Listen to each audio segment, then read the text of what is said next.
So now we're going to look at question 1. So remember what I've said about the read strategy. In the R, we would already have briefly read the question during the reading time. We have a brief understanding of what the question is requiring us to do. So now is the writing time, and this is when we move on to the E, where we are extracting the key information as we are reading the questions. And then we move on to A, which is to attempt the question by answering them. And lastly, D is to ask ourselves if we are done. If we have time within the time allocated for each question, if we have a minute or so to spare, this is when we can have a quick review to see if we have done everything that we needed to. But however, if you are noticing that you have perhaps maxed out the time allocated for the question, and you really do need to move on to the next one, at this stage what you need to do is just to circle the question if you have one or two things that you need to get back to. Okay, or maybe perhaps there's a part of it that you do need to think a little bit more. This is when you just put a question mark next to it, or a circle, and come back to it later. The key is to be disciplined and ensure that you are spending just the right amount of time for each question. Now, what we will notice here in question 1, we have 5 marks here, and I would like you to think about 1 minute per mark. So in this case here, we have 5 minutes to spare. Now, realistically, it is 1.2 minutes a mark, but I'm not going to be expecting you to be calculating 1.2 minutes for every mark throughout the exam. So the easiest thing to do here is to just think 1 minute per mark, and that's going to give you a little extra time at the end of the question, or even at the end of the exam, to just review everything you've done. Okay, so 1 minute per mark, that's what we're going to work based on. So Sunny Chen owns Sunny's Shelving. As at 1st of January 2020, business had the following asset and liability balances. So here's the list for us. Perhaps a couple of things that stand out would be, firstly, a bank overdraft. So that's a negative bank balance that we've got here. That makes it a liability. We've got GST clearing with a credit balance. So that means that's a liability that we owe to the ATO. We've got additional information as well, whereby we're told office equipment includes 3 shelves that are in the business office space. Okay, so now we're going to look at A, prepare the general journal entry on the 1st of January 2020 to establish the double entry accounting system for Sunny's Shelving. Now, this is one of the basic questions in an exam. All we're doing is to bring in these balances into our accounting system. So in other words, we just simply need to be confident with the debit and credit nature of our balances that we are given here. Okay, so what we'll do, we're going to attempt this straight away. We've already read that. That's all we need to do. Okay, just going to put little notes for myself that way. So on the 1st of January, I am bringing in these balances. So starting with the accounts payable. Now, please do remember, do not use abbreviations, okay? Write the full account names. So accounts payable is a liability, so it is a credit balance, 3,300. Accounts receivable, it is an asset, so debit balance. We have bank overdraft. As we have highlighted to ourselves earlier, it is a liability. We have GST clearing. We have a credit balance. Liability, we have inventory.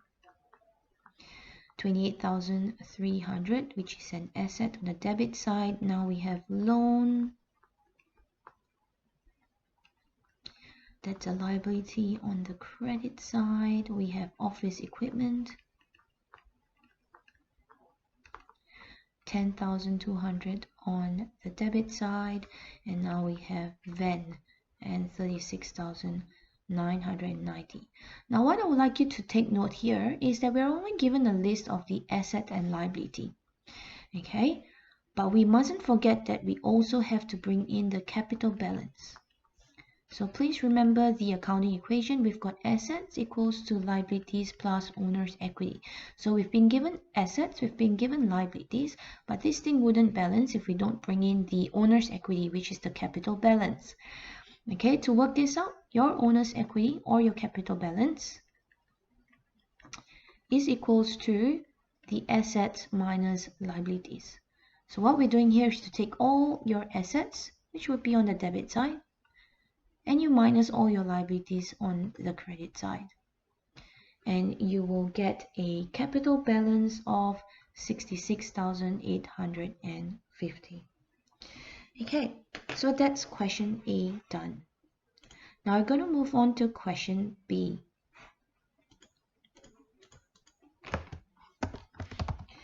The question says, referring to the definition of asset, so straight away when we think about referring to something, referring to the definition, or trying to explain a concept, we think of the idle approach. And that's basically the identify, define, linking it with an example. So referring to the definition of asset, explain to Sunny how her shelving can actually be classified as both a current asset and a non-current asset on the balance sheet as at 1st of January. Now, we start off with a general definition of an asset. So,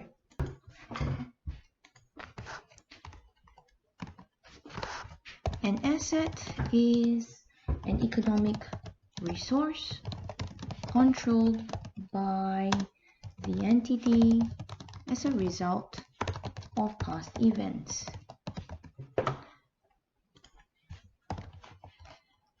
And is reasonably expected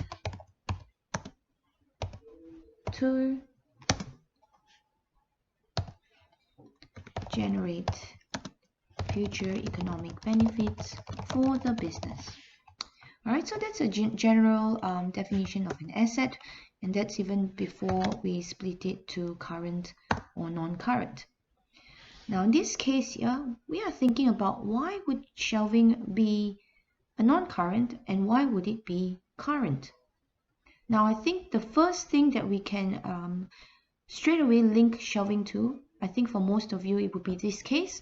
You would think of it as a non-current asset because we're thinking that we're going to put the shelving there, going to use it for more than 12 months to display things.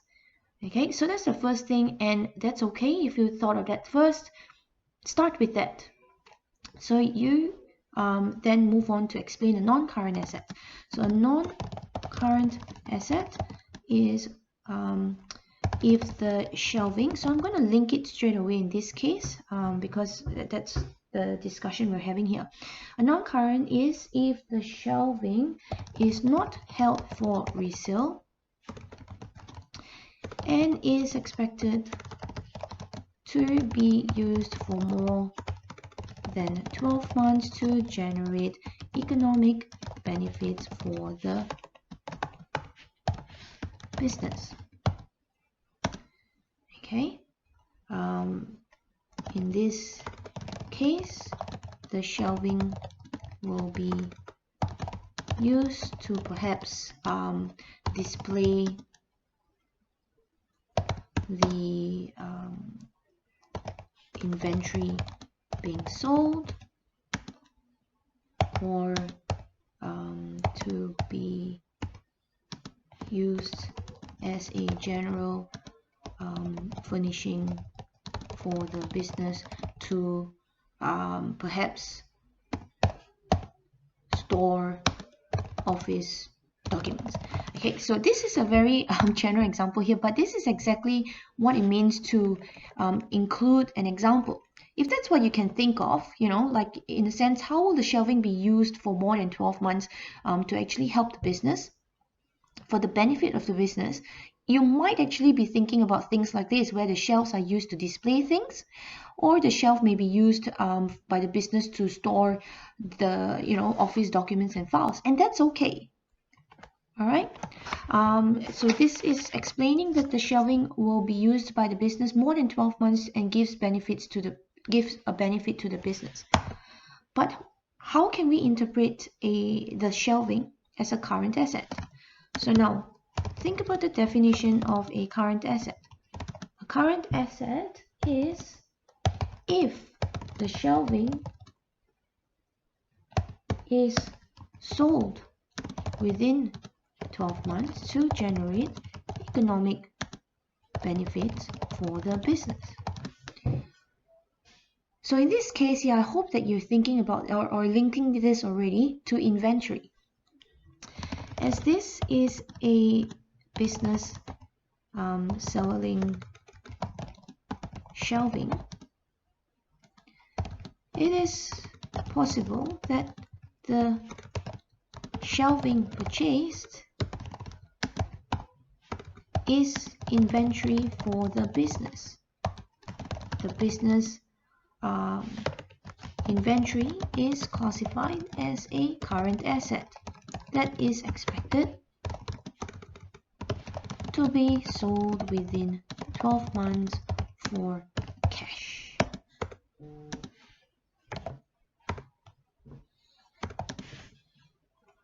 Does it make sense? Alright, so these are two ways that the shelving can be interpreted. Now, what I would like you to take note from here is that we have ensured we've included definitions. So we've given a general definition of an asset. We've even given a specific definition for a non-current asset. We've linked it to the question, in this case here, shelving. If it's used as a non-current asset, we've given an example here to strengthen the link, to explain that shelving would be a non-current asset if we use it as such for the business. We've also given a definition of current asset as in, if it's treated as an inventory that is going to be sold within 12 months. Okay, and we've given examples here as well to strengthen our link.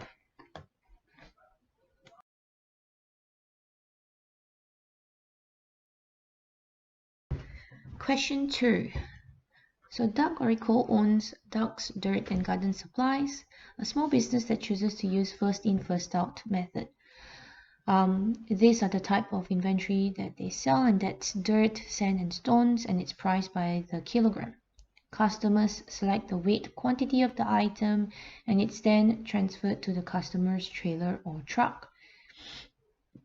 As at 1st January, Doug's Dirt and Garden Supplies had 190 kilograms of Wilson dirt on hand with a cost price of $12 per kilogram.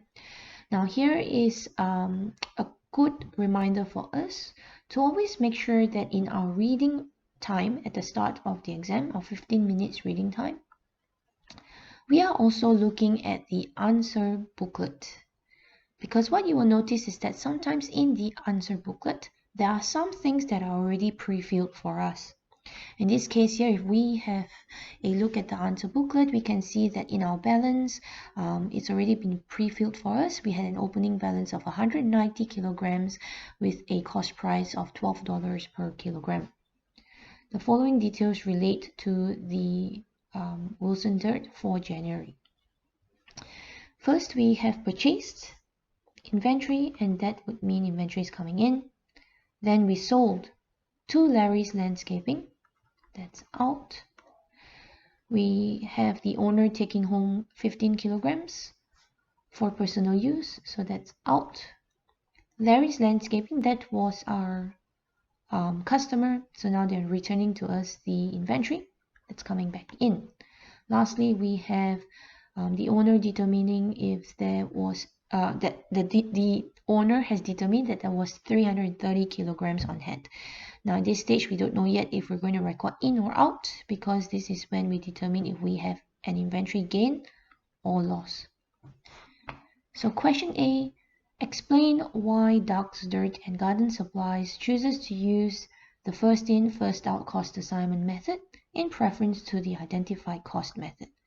Now hopefully when you're reading this question, you're able to link back to the comparisons that we have made between the FIFO method and the identified cost method.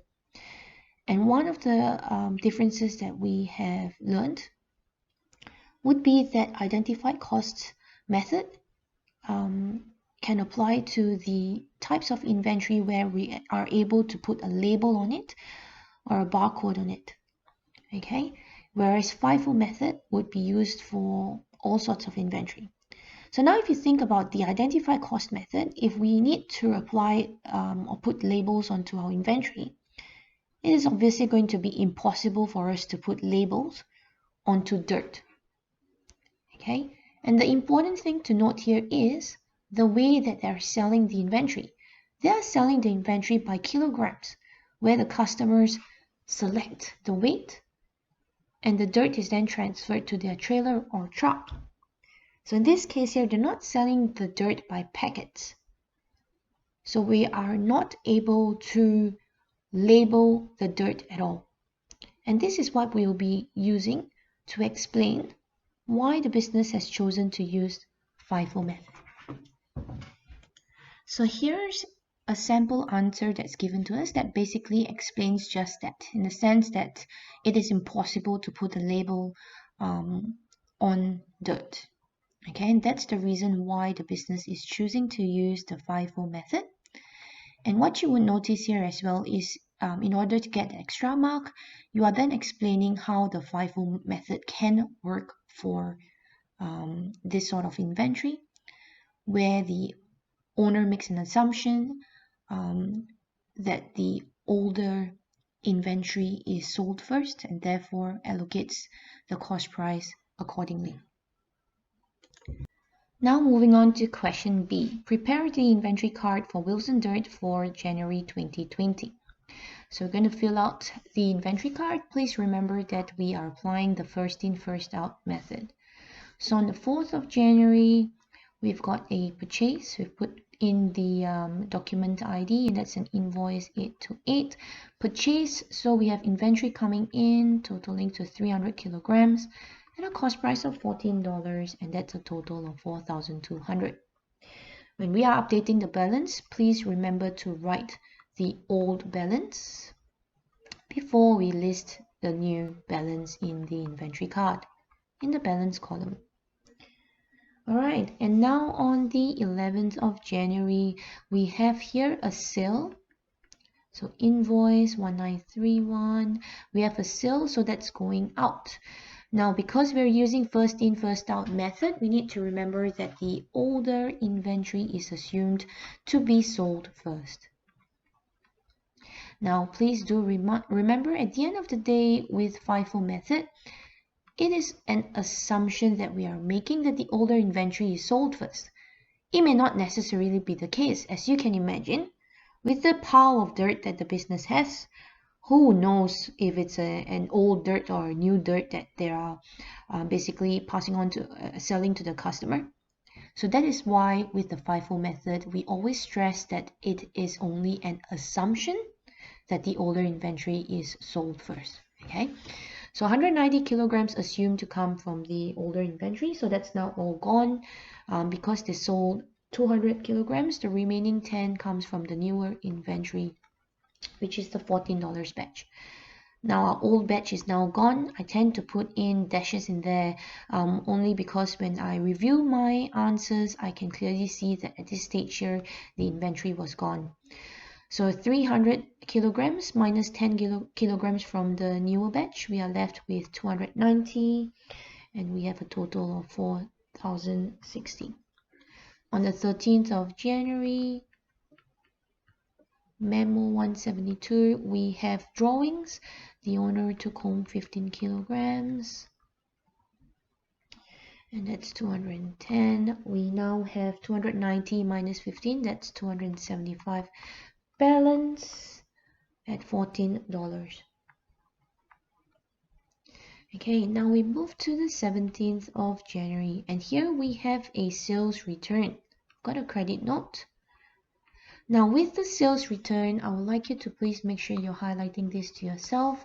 Sales return, FIFO method, you do have to remember that we need to look at the cost prices, the latest cost prices in the out column. So starting with this is the latest entry in the out column. And so for first in, first out method, sales return, look at the out column, please look at the latest cost price here. So we have a sales return of 50 kilograms. In our latest entry, we only have 15 kilograms here. So we need to move up to the one before, and here we have 10 kilograms at $14. So in total, we now have 25 kilograms that we can allocate the cost price of $14 to. But again, please remember that we are returning, or our customers return to us, 50 kilograms. So which means I still need to find the cost price of the remaining 25 kilograms. So we look up further again.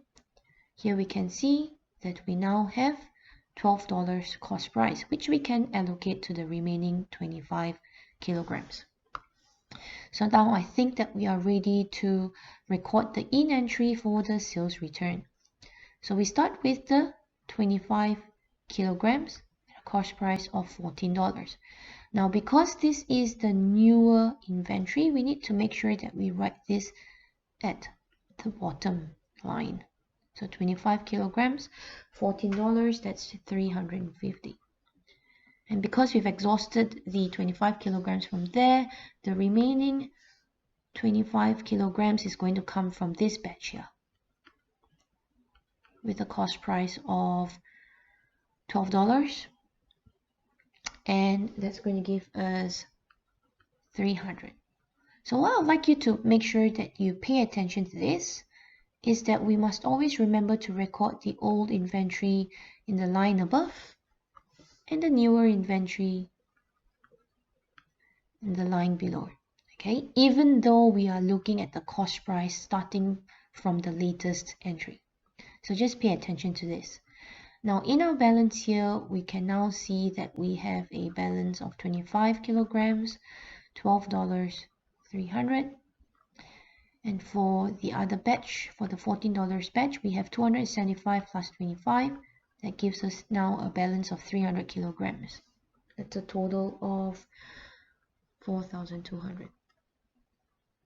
Okay, so for our last entry here, it's on the 31st of January.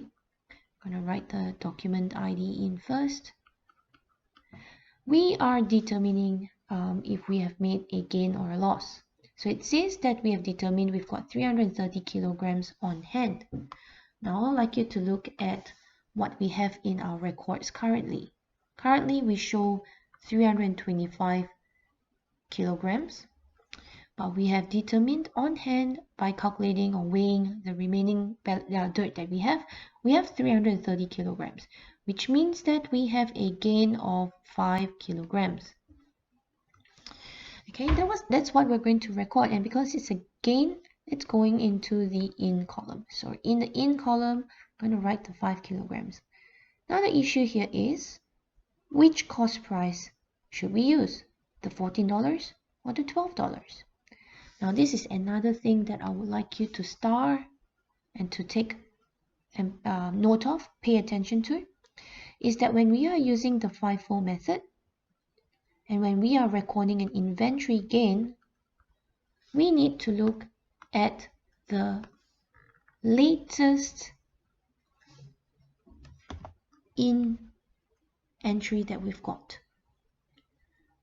So looking at our inventory card, the latest in entry that we have recorded would be the 25 kilograms, $14 cost price.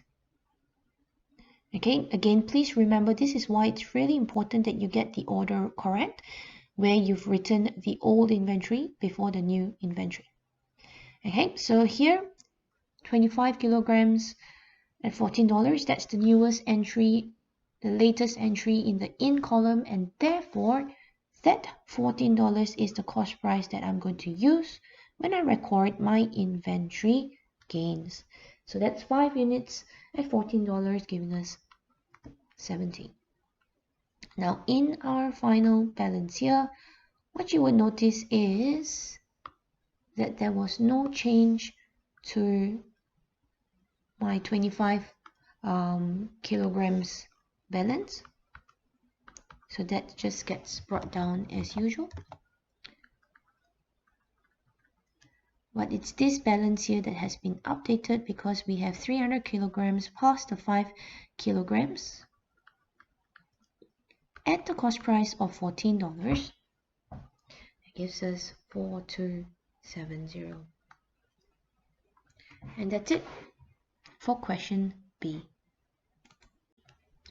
Question C asks us to record memo 176 in the general journal, and a narration is required.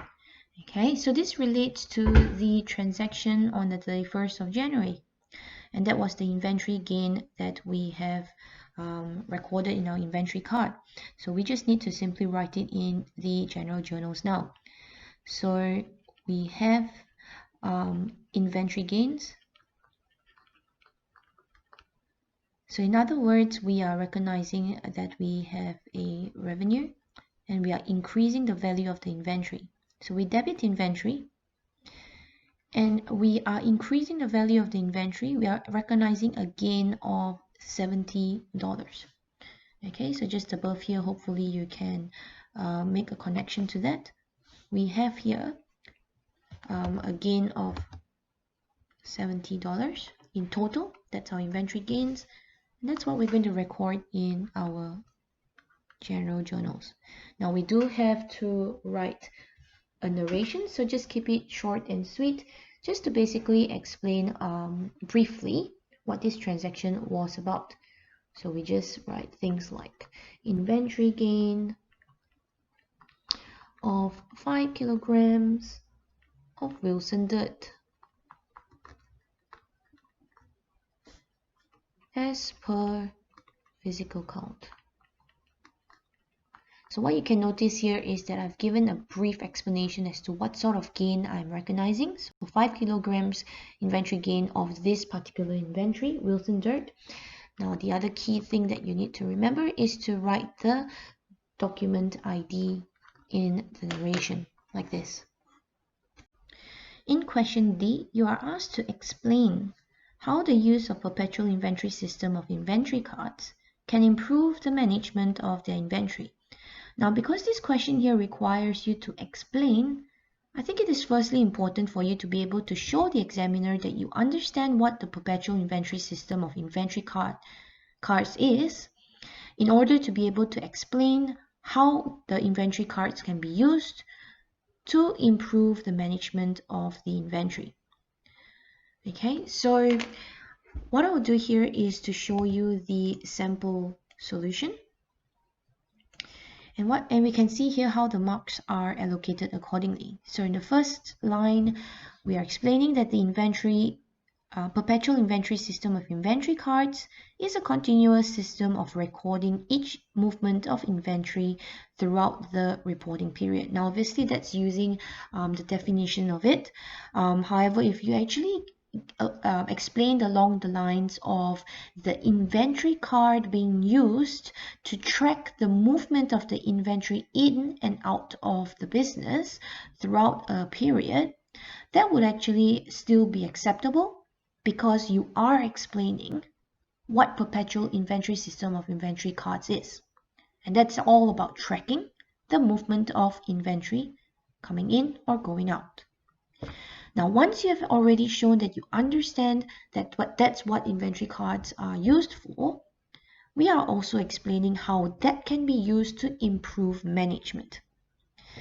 Okay, so in this example here, we are told that the inventory card, by maintaining an inventory card for each item of inventory that they sell, the business can estimate an ongoing balance of inventory on hand, or identify fast and slow moving lines of inventory, or to assist with ordering of inventory. So any of this would actually be an acceptable answer in this instance.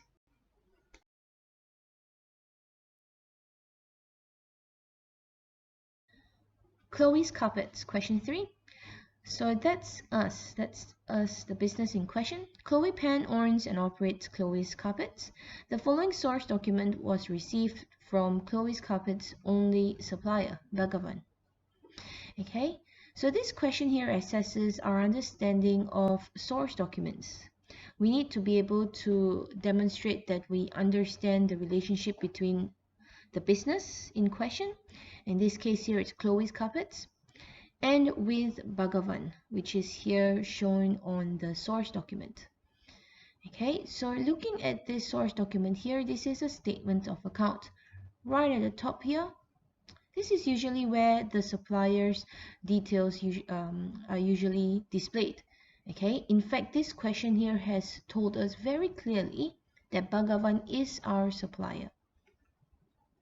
Now, because we are given a statement of account, we know that this is a supplier that the business deals with on credit.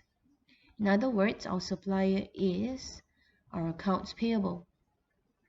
It's going to write it at the top here just so that we're really sure what we're working with here. So now we're given a list of transactions in the source document. We can see that we have a balance at the start, and then this balances changes due to transactions that have occurred in February. Now, what I would like you to do is to ignore the fact that the balance here shows debit. Now, we know very well that accounts payable is a liability, and any balances that we have for the accounts payable would be a credit nature. The only reason why it's showing debit here is because they are actually displaying the source document from the perspective of the supplier. So to avoid any confusion, I'm just going to get you to ignore the fact that we are seeing debit in the balance here. Okay, so looking at the 7,700 at the start, we know that this is an amount that we are owing the accounts payable. It's a liability and it's a credit nature. All right, just be very clear with that. Now, again, similarly, what we can see here on the 10th of February, we've got a debit of 9,900. There's an invoice number here. Now, this is when you may start getting a bit confused, like, why are we debiting this? So just ignore that again. All I want you to see is we owe the accounts payable 7,700 at the start. Invoice is usually when there's additional purchase. And in fact, what we can see here is the 7,700 plus the 9,009. That actually increases the amount that we owe the accounts payable. So we can say for sure, we are definite that this is a credit purchase from the accounts payable. Now next, what we can see here is a credit note. And every time we see a credit note, we know that it is some sort of a return. Again, because we're dealing with an accounts payable, this is therefore a purchase return. You can see that our balance owing to the accounts payable has been reduced by the 550 to a lesser amount. Lastly, payment received. Again, just be very clear that you are actually making a payment to the accounts payable. In fact, what you can see here again is that once you've paid the 6,000, you now owe a lesser amount. So I hope that has broken down. The statement of account clearly for you, and you're able to understand how we need to read these transactions and how we interpret these transactions in sense of the relationship between Chloe and its supplier or accounts payable Bhagavan.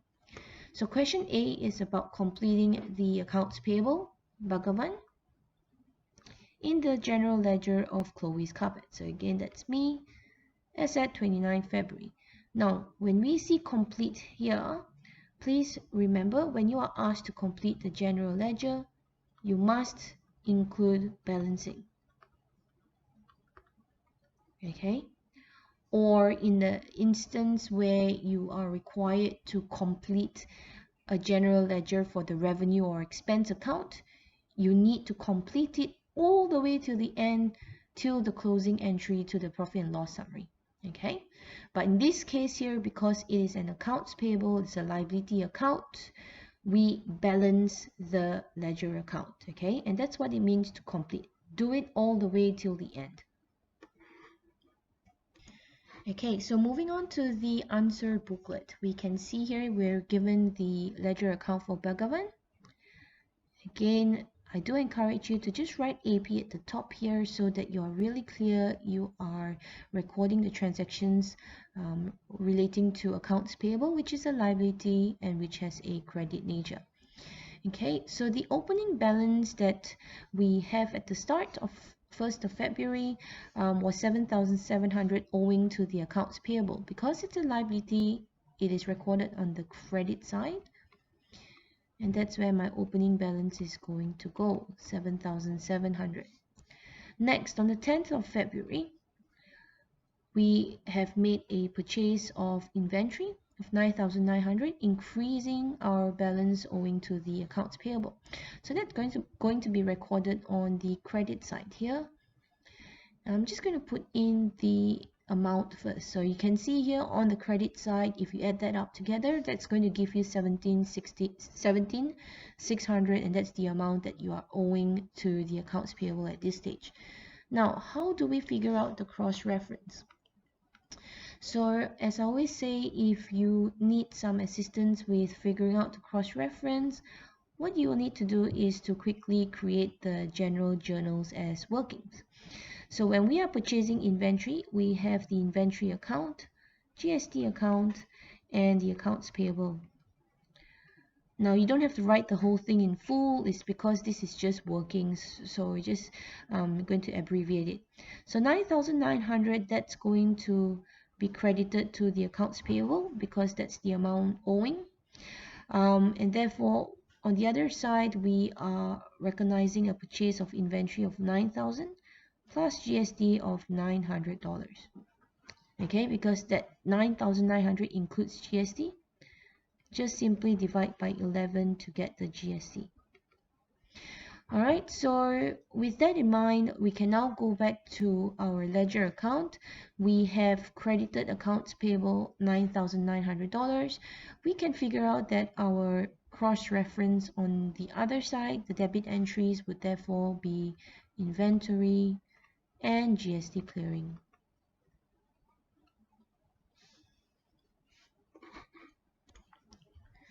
Next, we're going to look at the transaction on the 12th of February.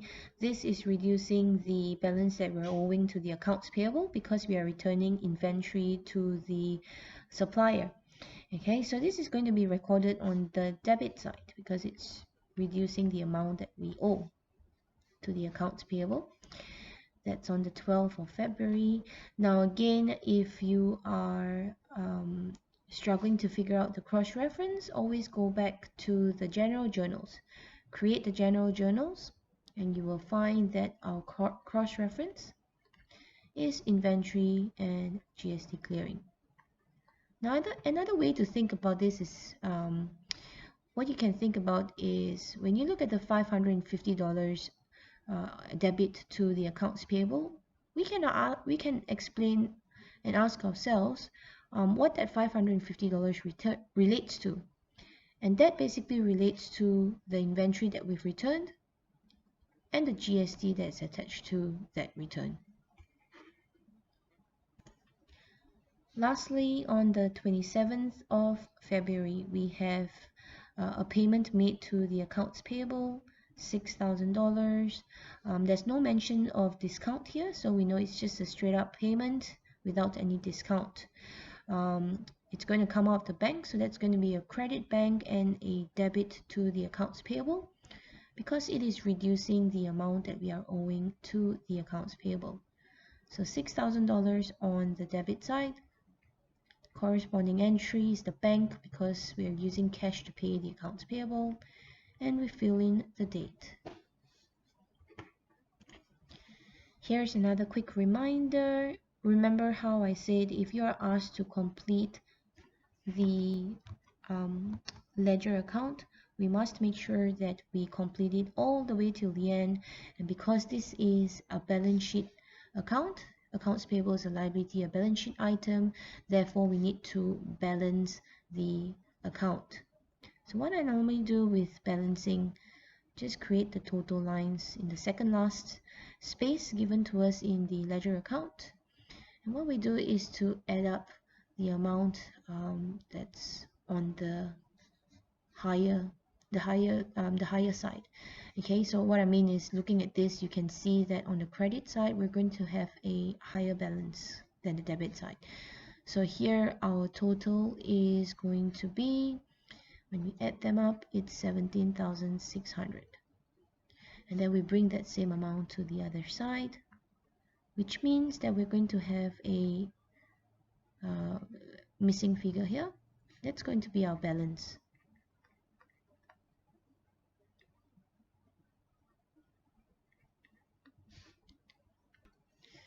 Next, we take the 17,600 minus the 550 and the $16,000 here, and that will give us a balance of 11,050.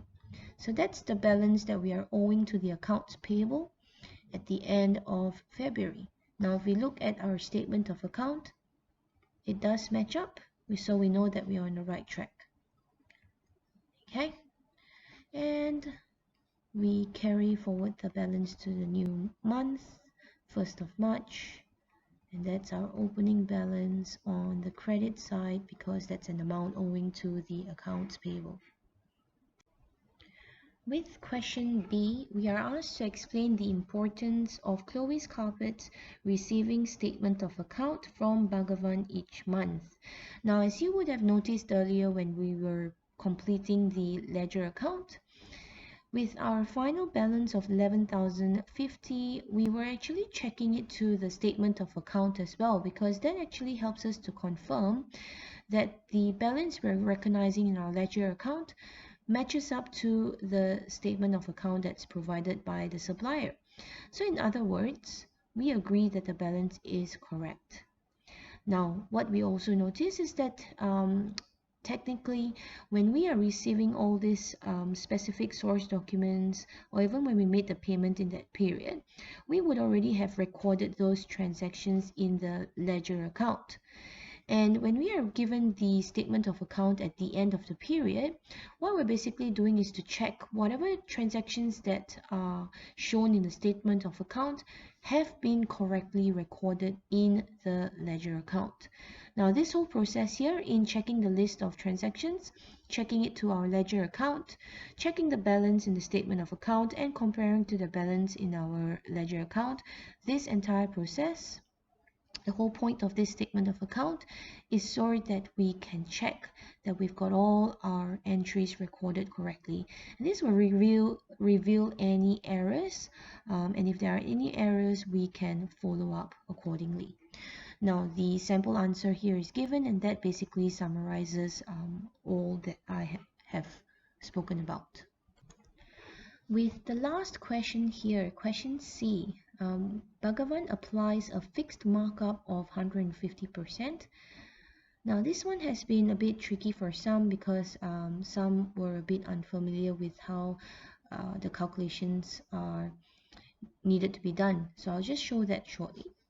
But right now, what I'm going to do is to highlight the key information in this question, because this is a bit of a trick question.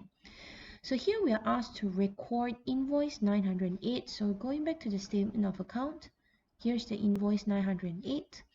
And we are asked to record this transaction in the general journal of Bhagavan. Now, this is interesting here, because remember that our business is Chloe's Carpets. So that's us. And we know that Bhagavan is our supplier. But right now, what the question requires us to do is to record this transaction from the perspective of Bhagavan. So which means to Bhagavan,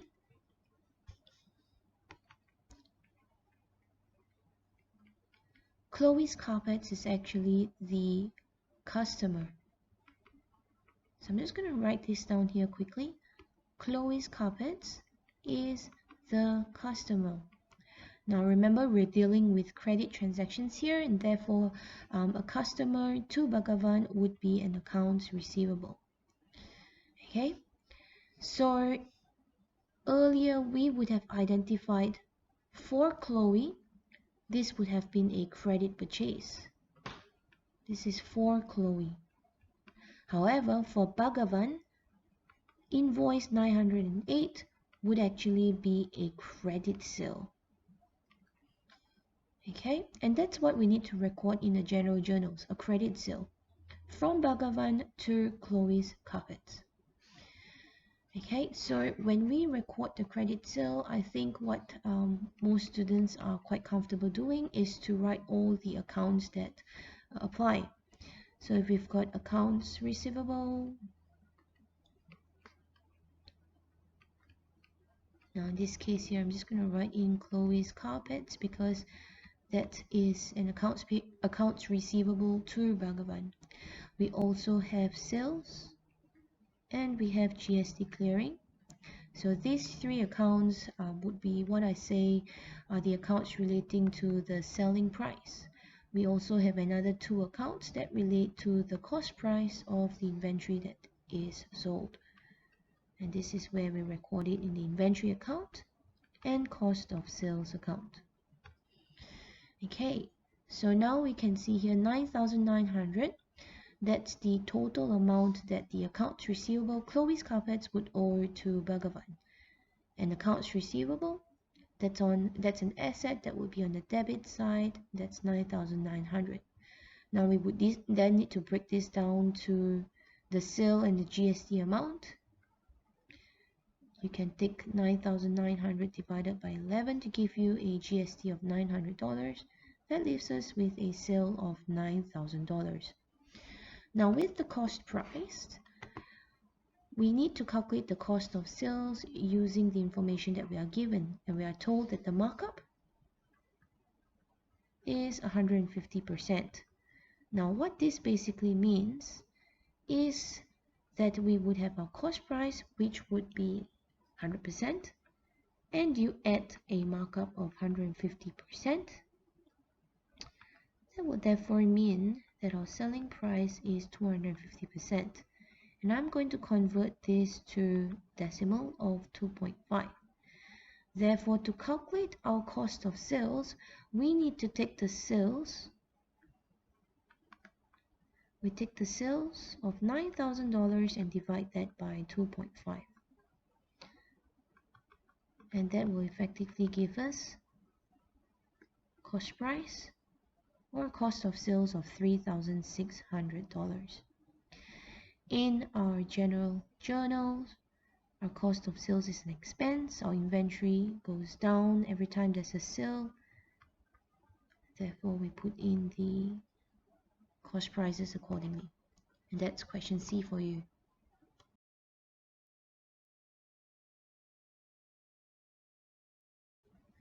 Question 4, Hannah's Hats. Hannah Jacobs owns Hannah's Hats, a small business that had a bank balance as at 1st of March 2020 of 15,420.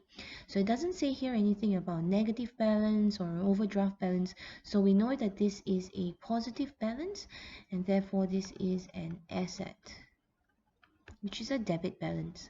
Hannah has provided the following summary of cash transactions for the month ended 31st of March 2020.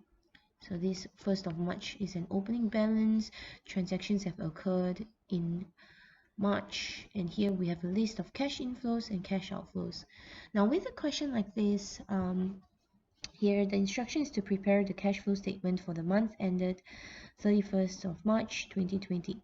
Now a question like this would be what I call quite a basic question, and it's quite achievable for many students, because I find that with the cash flow statement, many students tend to be quite confident with this report in comparison to the two other reports. Okay, so perhaps questions like this would be something that students should feel quite confident about and should target to complete this question to the best of their abilities. Okay, try and maximize the marks that you're getting from a question like this. So with this sort of with this question here, when you look at the answer booklet, with this sample exam here, they actually have given you the headings. Now please do know that in the final exam you may not be given headings like this. Okay, so I don't want you to have your expectations high. Just because you're seeing some headings here, I can tell you that in the final exam, it is more likely than not that they will not give you the headings as you see here.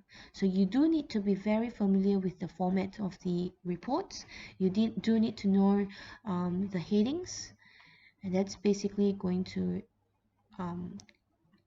give you your full marks, okay, when you are able to get the format right.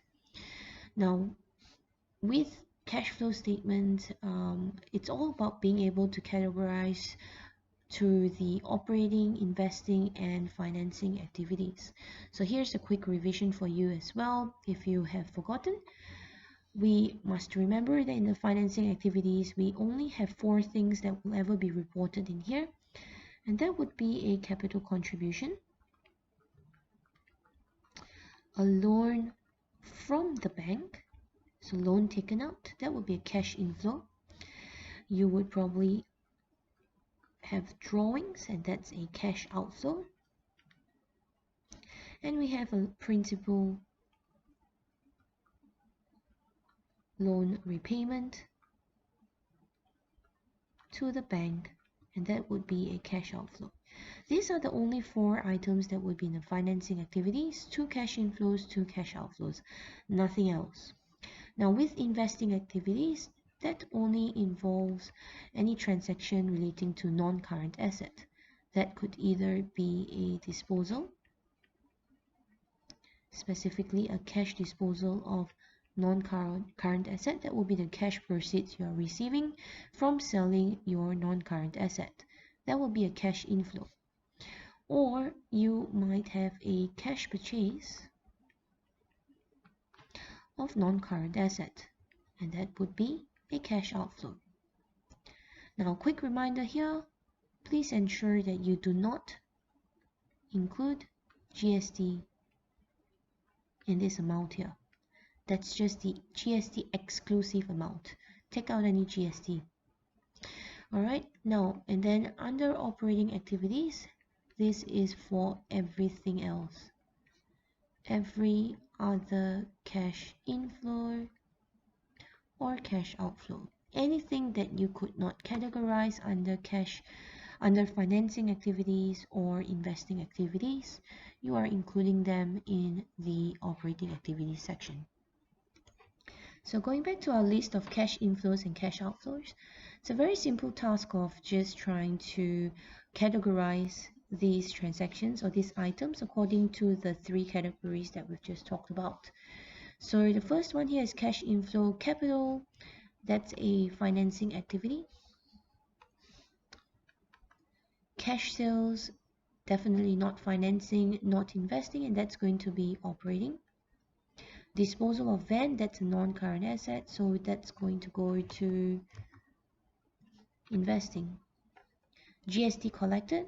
Now, if you're unsure, again, go back to the logical approach that we took earlier. Think, will GST be related to financing activities? No. Is it a non-current asset? No. So it doesn't go under investing activities, doesn't go under financing, therefore GST collected will be classified under operating activities.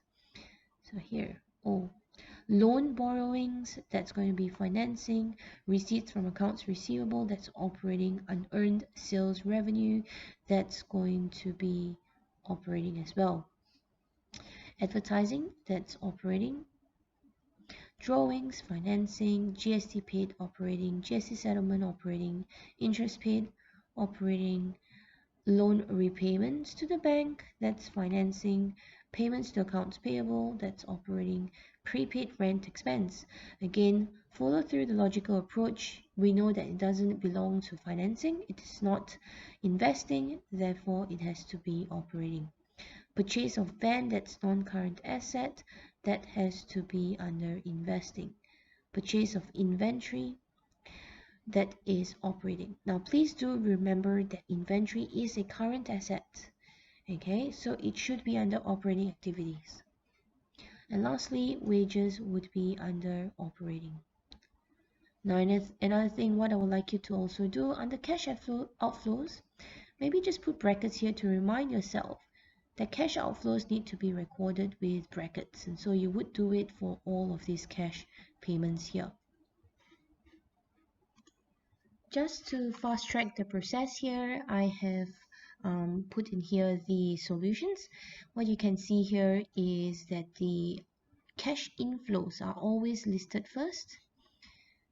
All right, sorry. So please, here are just a few things that I want to highlight to you. Always list the cash inflows first, followed by the cash outflows. Now, what you will notice here is that they actually add up the inflows and minus the outflows to give us the net cash from operations, one figure here. Now, if you follow through the usual format where we add up the inflows and add up the outflows, and then you take the inflows minus the outflows to get the 10,610 net outflow, that's also acceptable. Okay, so do what you're familiar with. Now here we have the disposal of van, cash inflow, and purchase of van, cash outflow. So again, please remember to put your brackets in for cash outflows.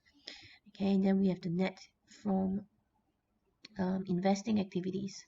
Now another thing that I do want to highlight to you, please ensure if you have any GST, can you notice that the GST paid has been separately reported in here? So this is the reason why we do not include any GST in the other transactions. So let's take a look, for example, advertising. That's just simply the advertising expense of $900. There's no GST in here. That's one example. The same thing goes with the purchase of van. Okay, please be mindful that 42,000 does not include GST. Okay, these are just a couple of examples. Of course, in here, the list has been given to you. It's really nice and clear that the GST paid has already been taken out for you. But if you are ever given a list in a different format, you may need just to be very sure that you are not including GSTs in the the cash payments here. Same thing goes with the cash sales as well. What you can see here, these cash sales does not have GST recorded in here, and the reason is because GST collected is separately reported. Okay, that's the other thing that I want you to take note of. Now lastly here is how we complete the final 3 lines. Okay, that's the last bit to get you your extra 1 mark. So you would have your net cash flow from operations, you would have your net cash from investing, and you will have your net cash from financing. Now when you use your calculator to calculate them, now be very careful with your calculations here. What I normally tend to do is to put it in my calculator. Every time there's a negative amount, I'll use the negative in my calculator, negative and positive. So this works really well with your scientific calculator. So I'll type it in here as minus 10,610 minus another 34,500. So 2 net outflows here and 1 positive cash inflow, net cash inflow of 23,650. Once you've typed that into your calculator, what you will notice here is that you will get a negative amount, a net cash outflow of 21,460. And then this bank balance was what we were given at the start. So go back to your main body of the question. We are told here that our opening bank balance was 15,420. We've established that that is a positive amount. Alright, and that helps us to complete our final calculation. We had a positive balance at the start, but we had a net cash decrease over the period, and that is why we end up with a negative balance, an overdraft of 6,040.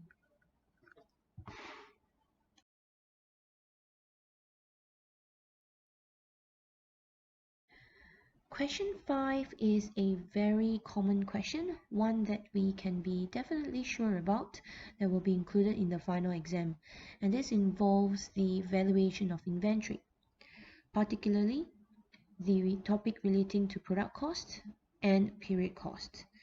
So what we're required to do here is to make a decision as to how we need to value the inventory that we have purchased from the supplier.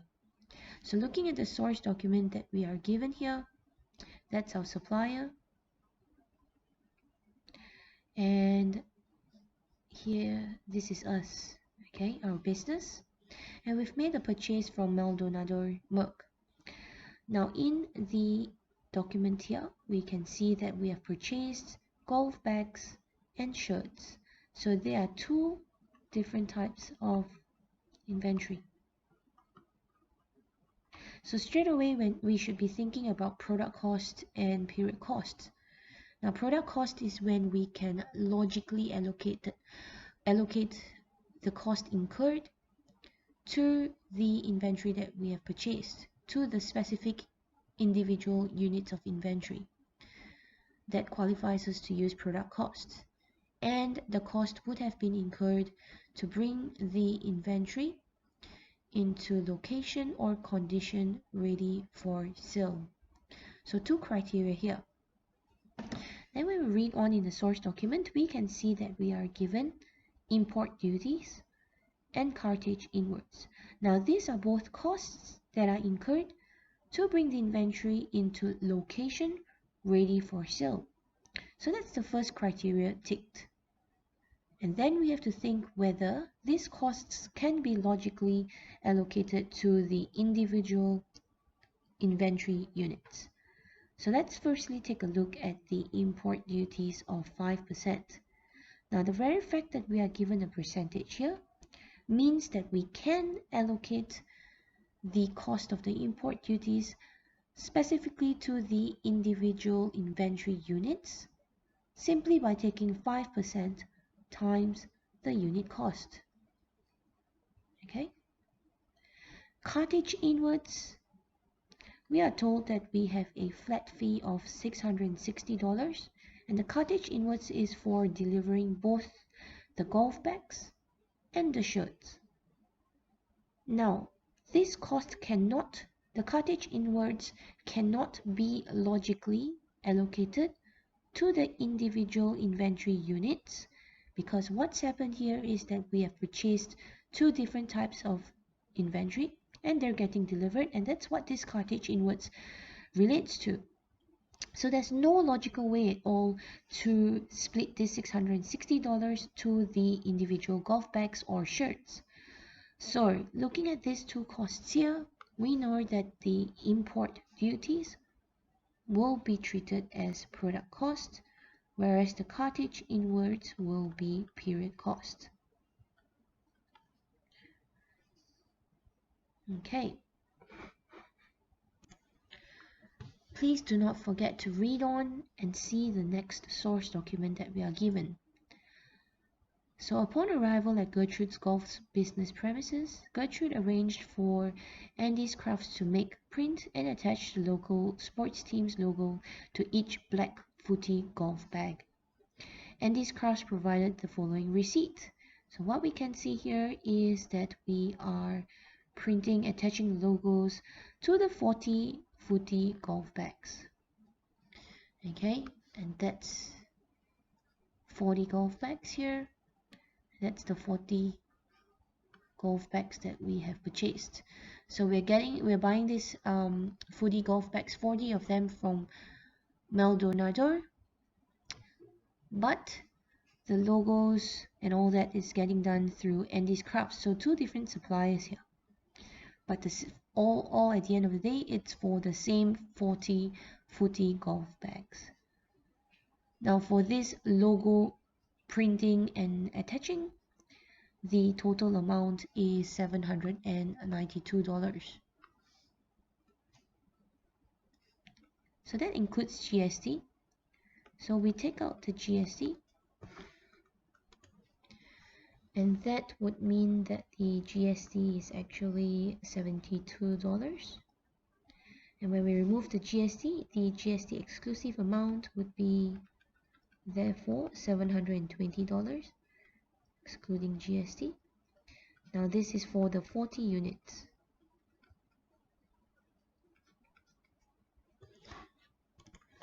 So question A requires us to use product costing to calculate the cost price of each footy golf bag, as it would be recorded in the inventory card on the 27th of April 2020. So we need to know what is the cost price of each footy golf bag. That's question A. So what we have here is a supplier cost of $240 per unit. And then we have established that the 5% import duties can be specifically allocated to the product cost by taking 5%. So 5% of $240 gives us $12. Now we mustn't forget that we've also paid for logo printing and attaching, and we have worked out that it was $720 for the 40 units. So that's $720 divided by 40 units, and that gives us $18 each. So therefore the total cost price of each footy bag would be $240 plus $12 plus $18, and that's $270 for each bag. With question B, we are asked to explain the importance of Gertrude's Golf applying product costing to the footy golf bags. Now with a question like this, because we are asked to explain the importance, we firstly need to be able to establish what product costing means. So we start by giving the definition of product costing. It's when it involves costs that are incurred to bring the inventory into location or condition ready for sale, and it can be logically allocated to the individual inventory units. Now once you've established that, we also need to explain why it is important that we are using product costing and not another method such as period costing. And the reason being is we want to have an accurate valuation of the cost price of the inventory. Now, with the sample answer given, they are told that it is important because the business applies a markup of 200%, and so it's important for them to be able to calculate the selling price correctly to be able to cover the any additional costs that are incurred in getting the inventory into condition and location ready for sale. Now, some students also do explain that it is important to use product costing in this instant because it provides a more accurate valuation of the inventory by being able to include all the necessary costs that are relevant to the inventory, and therefore when the inventory is sold, the calculation of the cost of sales is more accurate, and the value of inventory left on hand is also more faithfully represented. So I believe that a response like this would be acceptable as well if you are coming from the perspective of using product costing to faithfully represent the value of the inventory. For question C, we are told that on the 2nd of May 2020, a check 458 was used to settle Maldonado Merck's outstanding account. So we're basically paying off the accounts payable here for whatever that we owe. Record the settlement of the outstanding account in the General Journal of Gertrude's Golf. A narration is not required. Now with a question like this, every time there is a settlement of balance, you must always think about whether there could possibly be a discount that's involved, okay, because this is really common. So in this case here, when we go back to the source document of Maldonado, we can see that we have been given credit terms of 2/10, that is basically 2% if paid within 10 days from the date of invoice, and the total balance needs to be paid within 30 days. But this is the main part here. 2% for payments within 10 days. Now we are told that we have paid this up on the 2nd of May. The invoice is 25th of April. So from the 25th of April to the 2nd of May, this is less than 10 days. So yes, we will be getting a 2% discount revenue. Okay, the balance owing is $13,200. Therefore, the discount that we are getting is 2% of the outstanding balance of $13,200, and that's going to give us $264. So this is the important thing to remember, because many students tend to forget this, that there could possibly be a discount involved. Okay, so be very, very careful. So remember, every time there's a settlement of balance, we need to check if there is a discount involved. The same thing applies if there was a settlement of balance by an accounts receivable. We need to always check if there are any credit terms given to us. So in our general journal, we are going to record that payment on the 2nd of May. Very simply, because we know there was a payment made by check, it is coming out of our bank account. We are paying the accounts payable. For whatever the balance owing, we must always put in the name of the accounts payable if we know who it is. So that's Maldonado Mark. And lastly, because we know that there is a discount that we are getting, it is a discount revenue. And then we proceed to record the debit and credit entries. Now, because we are making a payment out of the bank account, it is a credit. Now let's just assume that we do not know how much it is yet, so we're going to leave that aside. We know we are paying the accounts payable, and therefore whatever balance that we owe them is going to decrease. So that's going to be a debit entry. Lastly, we have discount revenue that we're getting, and the revenue would be on the credit side. So now what I'm going to do is to fill out the debits and credits, starting with the one that I'm most confident with, and that's the discount revenue of $264 on the credit side. Now I know the accounts payable amount that I'm settling is $13,200, so which means after I finished this payment, I do not owe them this amount anymore. So which means the balance that I'm owing to the accounts payable is reducing by the entire amount of $13,200. Now how much are we paying out of the bank account? If I'm required to pay the accounts payable $13,200, but the accounts payable has given me a discount of $264, this means that effectively coming out of my bank account would be a lesser amount, which is $12,936, and that's what I'm going to write in here.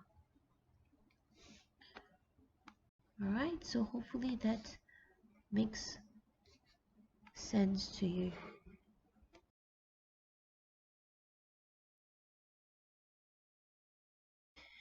Question 6 relates to ethical considerations, and the beauty of this question here is that it also asks us to refer to qualitative characteristics.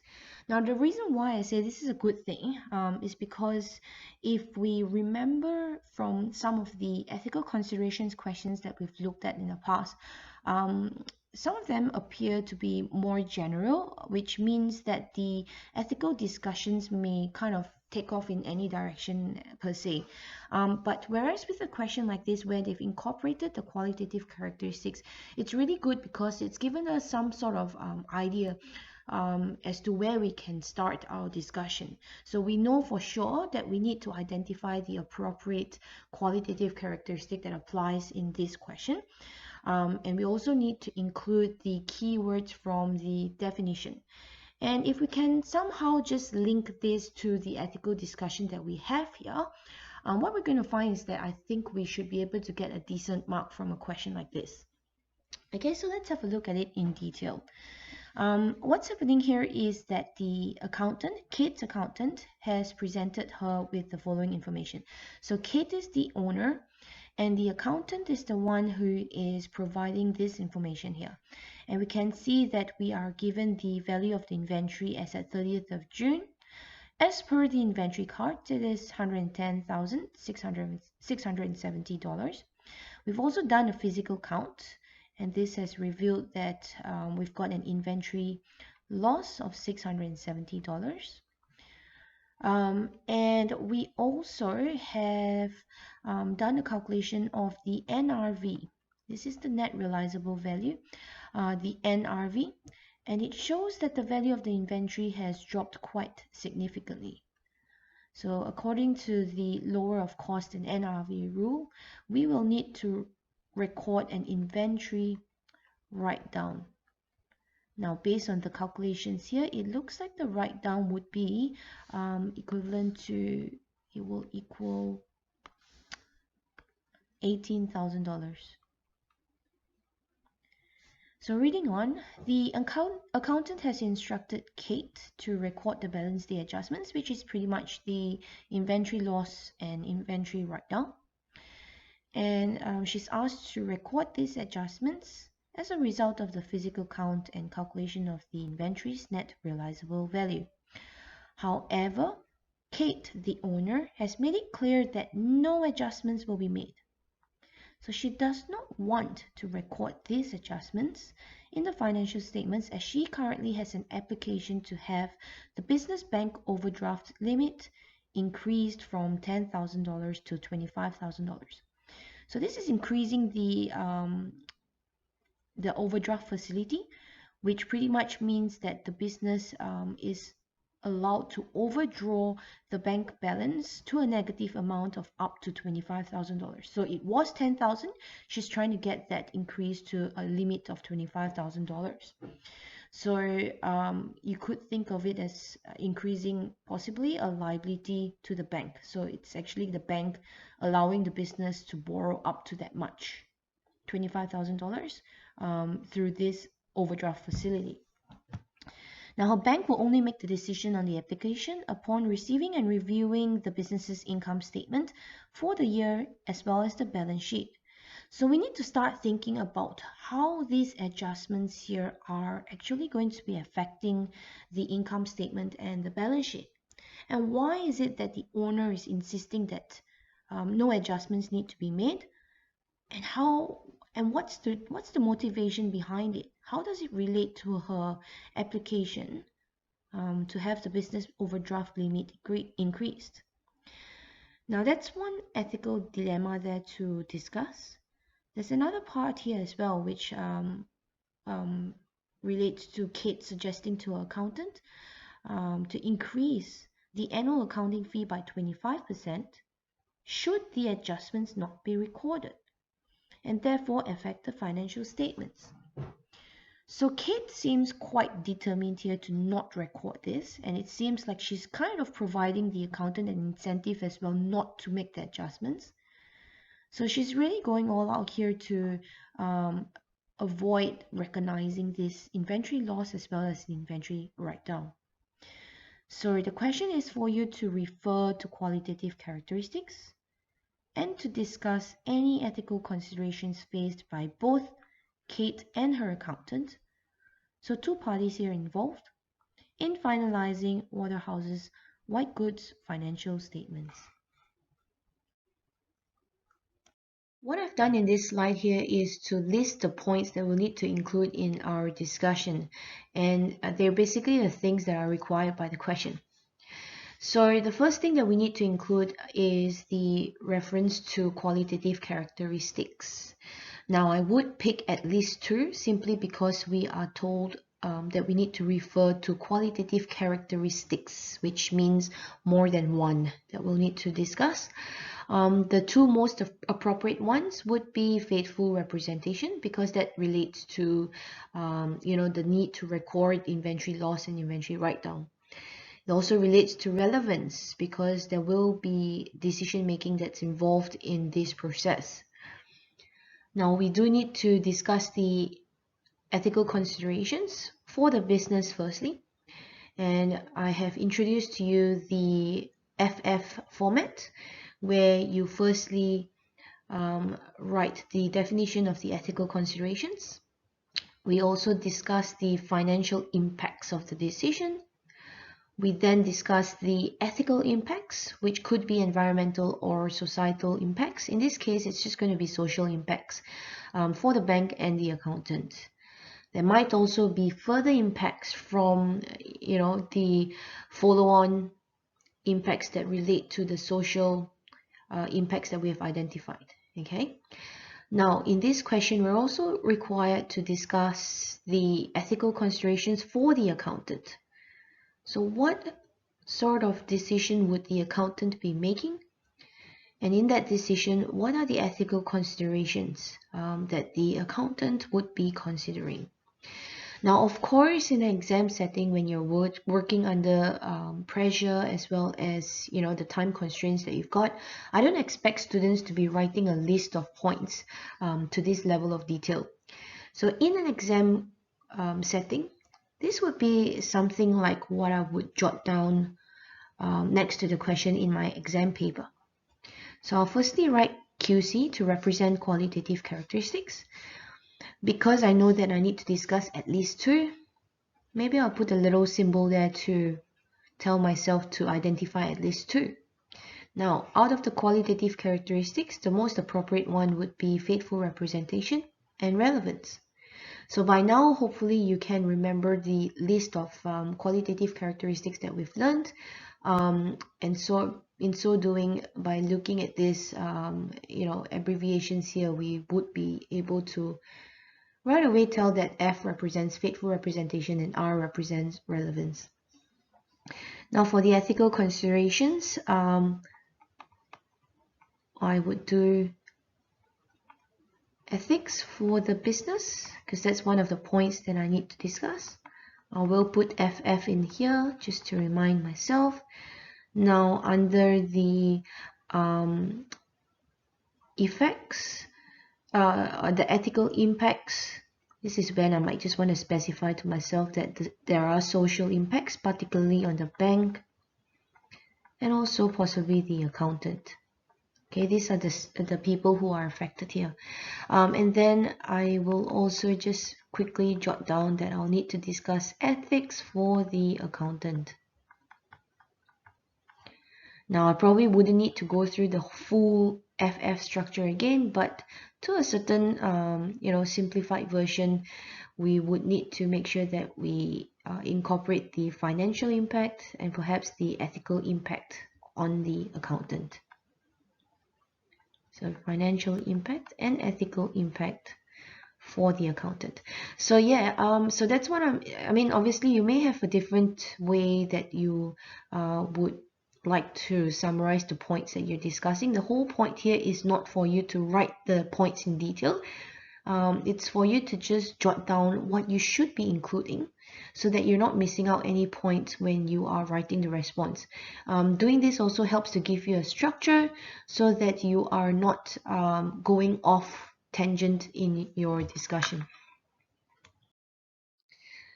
So here I'm giving you a sample solution that I've come up with, and I'm using the FF structure that I've introduced to you. So you will also notice in my response that at some point I have incorporated the two qualitative characteristics that I've identified, and I have also included the ethical considerations that the accountant has to make. So starting with the first E, this is for the ethical considerations definition. And it's simply about considering the environmental or social impacts of a financial decision. Now in my next point, I'm looking at F, which is the financial impacts. So what we're thinking about here is what are the financial impacts of not recording the inventory loss and the inventory write-down. So simply put, the business will have understated the expenses and overstated the profits in the income statement, which would be the intention of the owner. In the balance sheet, the inventory asset value will be overstated as the value is not reduced by the inventory loss or write-down amounts. Again, this would be the intention of the owner. So Kate intends to present an income statement that appears more profitable and a balance sheet that makes the business appear to have better asset position. Now coming to our next point, E, that would be discussing our ethical impacts. In this case here, we only have social impacts, no environmental impacts. So socially, in so doing, Kate is deliberately providing misleading information in hope that the bank approves the application to increase the overdraft facility.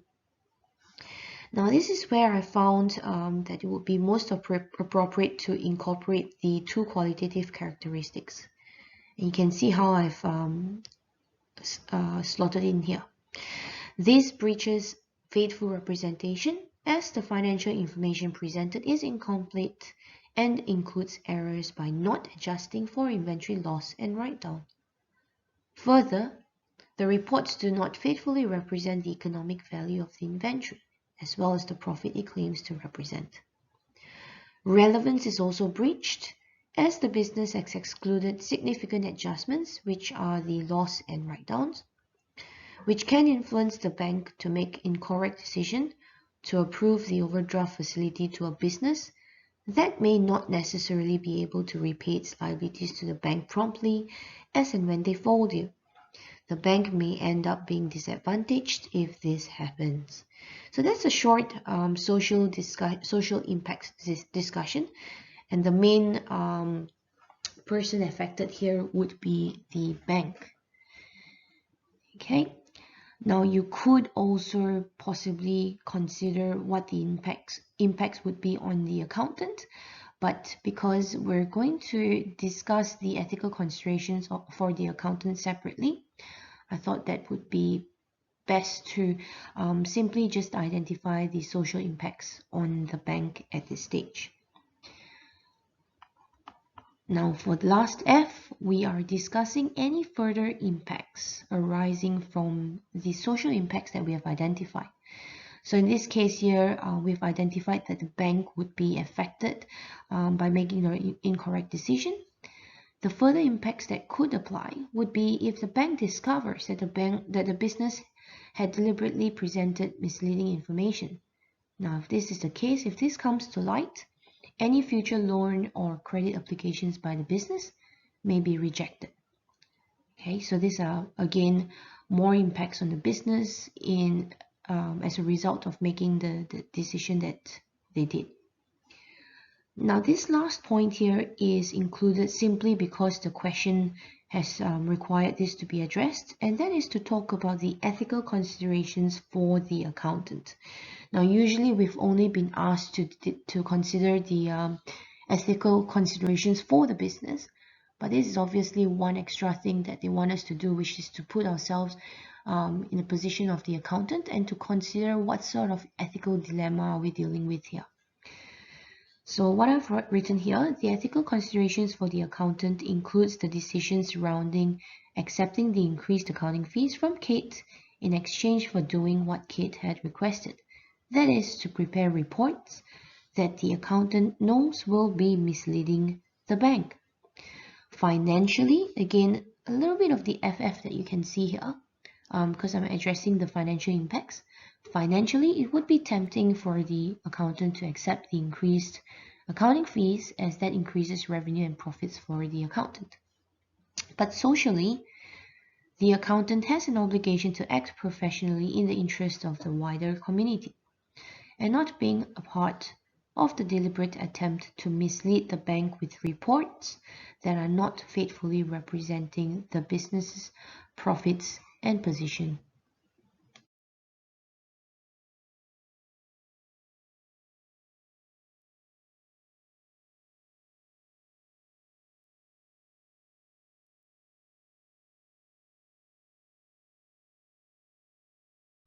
Question 7 is an interesting one. It is your typical balance day adjustments type of question. But what I find with this question here, it has a couple of little tricks in there that we just need to pay attention to so that we are not miscalculating or missing out on a very important information. Okay, so let's have a look at this together. On 1st of April 2015, Melissa Leong started Leong's Leathers, a small business that purchases and sells inventory on credit only. Melissa prepares reports on a half-yearly basis. Okay, so maybe some of you might like to prompt yourself. 6 months would be half-yearly. A balance sheet extract as at 31st of December 2019 is provided below. So here we can see a list of our current assets, non-current assets, and that's just it. And then we move on to the next part. We are also given the pre-adjusted trial balance extract as at 30th of June. So as we were told earlier that the reports are prepared half-yearly, we know that we've been given the balance sheet as at 31st of December, and now we're given pre-adjusted trial balance as at 30th of June. So right away, we should be able to establish that we need to do some sort of adjustments for the period from the 1st of January 2020 to 30th of June 2020. So that's the current period that we are working with and the current period that we need to record any balance day adjustments for. Now looking at the additional information, we should be able to gather the types of balance day adjustments that we'll need to record. So on the 1st of February, annual rent expense of 24,000 plus GST for the period ended 28th of February was paid. So now this was a tricky one because we are told that the payment was made on the 1st of February. But it is actually for an annual rent expense for the period ended. So in other words, 12 months ended 28th of February. Now what we really need to be careful here, if we want the period to end on the 28th of February 2021, if we work backwards 12 months, it would effectively mean that this annual rent period starts from the 1st of March 2020. If at this stage you're getting a little bit confused about the dates already, I do recommend that you count the months again starting from the 1st of March. So for the whole month of March, that will be 1 month.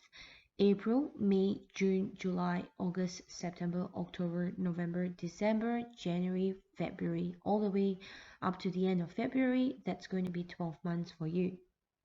Okay, so with this first one, we know that it's going to be dealing with prepaid expense. That's our balance day adjustment there. On the 1st of April, replacement equipment of 19,800 including GST was purchased. Now this is another trick here because what you would have needed to realize is that if we are told that there is a replacement equipment, this effectively means that we actually had old equipment that we are using for a period of time, and then the old equipment was replaced with new equipment for also another period of time. So have a think about this. We'll look at the working out shortly. Next, we are told that all equipment is depreciated at a rate of 20% per annum using the straight line method.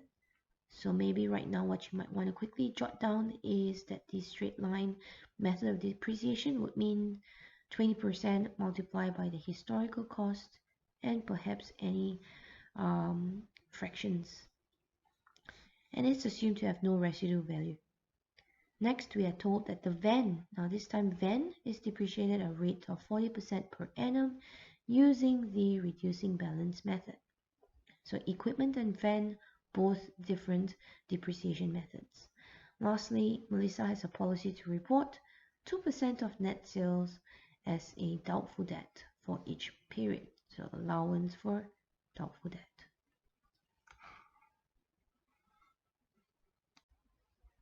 So question 7a requires us to prepare the balance day adjustments required in the General Journal in relation to the rent as at 30th of June 2020. Now this is just for the rent, and as we have established earlier, we have the issue of prepaid rent. So in other words, we have prepaid the rent in advance, and all we need to do now is to recognize the rent that has been incurred in the 6 months from the 1st of January to the 30th of June. And that's what we need to recognize as a balance day adjustment on the 30th of June. Now, here's a word of caution. Some students misinterpret this to think that they need to record the prepayment of the rent. As such, students incorrectly credit the bank, debit the prepaid expense, and debit the GST. Now, that is incorrect because that is recording the payment of the prepaid rent.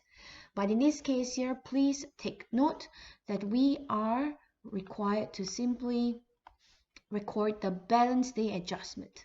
So recognizing the rent incurred in that period. Okay. Now for this, I always find that it is very important that we are able to draft some sort of a timeline, because it will clearly reveal to us the rent that has been incurred in that period. Okay, so considering that our current period is the 1st of January all the way to 30th of June, I'm going to create a timeline for at least that 6 months. So we start off for the 1st of January, from the 1st of January, and then we have February, March, April, May, June. So that's the 6 months. But because I know that a payment was made on the 1st of February for a 12 months prepayment, I just want to extend it just a little bit further, just so that we can see it a bit clearer as to when is it that we need to recognize the rent incurred. So I'm extending it to July, August, and September. Okay, so the 1st of January is at this point here. I'm also going to clearly mark 30th of June, and that's this point here. And I'm also going to clearly mark that this is where we need to do our balance day adjustment. So we pretty much need to recognize the rent incurred in this 6 months.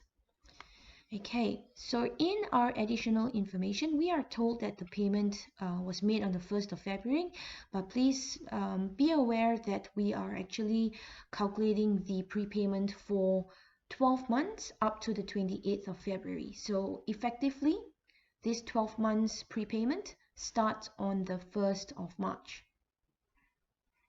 So that's where we are here, 1st of March. 1st of March. Prepaid rent would be $24,000 without the GST. So we know that this is going to be equivalent to $2,000 per month. Okay, so 24,000 divided by 12, that's 2,000 per month. I'm just going to quickly write 2,000 under each month from this point forward. So as we know, this goes on for 12 months, but because it's already past the balance day date, I wouldn't worry about anything further than that. But we get the general idea that it is $2,000 for a period of 12 months starting from the 1st of March. Now, some students did get this part correct, and therefore they would recognize that $8,000 of rent has been incurred for this period. But what they've forgotten to check is the rent incurred for January and February. That would be 2 months over there. So we do need to make sure that we are also looking at the prepaid expense in the balance sheet. Okay, so what we can see here, prepaid expense in the balance sheet as at the 1st of January. Okay, so you can just write a quick note here if you want. Prepaid rent balance at this stage here is $3,006. So logically looking at this timeline, we can see already that these 2 months here would be, we would recognize the rent incurred for these 2 months to a total of $3,600, because we know from the 1st of March onwards, it is $2,000 a month. We've already determined that. So this 3006, if you want to just see it a bit clearer, I'm just going to write 1008 in here. That's pretty much 3006 divided by the 2 months. That's 1008 a month. Okay, so which means the total rent incurred for the 6 months ended 30th of June would be the total of 1008 times 2 months, which is the 3006, and the $2,000 for the 4 months. Okay, so I'm just going to put the full working here. That would be the 3006 plus $2,000 for the 4 months. That will give us a total of $11,600 of rent expense incurred for the 6 months ended 30th of June. Now this is what we will record in our general journals. We will have rent expense that has been incurred, recognizing that $11,600, and we are reducing our prepaid rent balance by the amount that has been incurred, which is 11,600. Okay, so question B and C relates to depreciation calculations as well as calculation of the carrying value. Okay, so looking at B first, we are asked to calculate the depreciation expense for the equipment for the 6 months ended 30th of June 2020. Now, looking at the question that we were given, particularly the additional information, it's very important to read the fine lines. So as we mentioned earlier, we are told that the replacement equipment of 19,800, including GST, was purchased on the 1st of April. Okay, so the very fact that there was a replacement equipment, which means that we have both old equipment and new equipment. Okay, and then we are also told that all the equipment is depreciated at a rate of 20% per annum using straight line. Now that's going to be easy enough. We just need to be mindful of the number of months that we need to depreciate the equipment. So many students were able to quickly establish that the new equipment was purchased on the 1st of April. And the equipment is used up to the 30th of June, so that's 3 months here. Okay, so I'm just going to put the next section for the calculation of the depreciation of the old equipment. So as I mentioned earlier, the old equipment would have been used from the 1st of January to 31st of March, and that would also be a use of 3 months before it is replaced on the 1st of April. So be very careful with questions like this, just to think a little bit deeper as to what replacement might mean. So we know that the new equipment was purchased on the 1st of April and used for 3 months. The historical cost would be $18,000, which is the amount without GST. I'm going to multiply by 20% because that is the straight line method that we're using. And we're going to apportion it to 3 months out of 12 months. That's the period of use. Now that gives us a total of 18,000 times 20%. That gives us $900. That's for just the new equipment. Now for the old equipment, this is when we need to make sure that we're looking at all the information given to us in the question. We can get the historical cost of the old equipment by looking at the balance sheet as at 31st of December. So effectively, as at 1st of January, the historical cost of the equipment is $15,000. So that's $15,000 times 20%. And again, we're only using it for 3 months before it was replaced. And this gives us $750. Oops, sorry.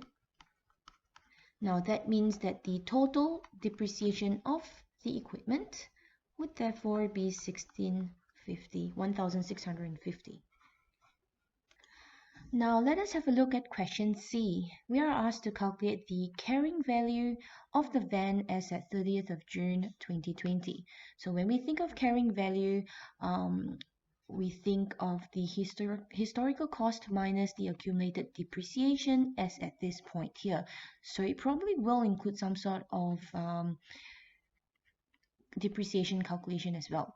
So looking at the additional information that we're given, we are told that the van is depreciated at 40% per annum, and we're using the reducing balance method.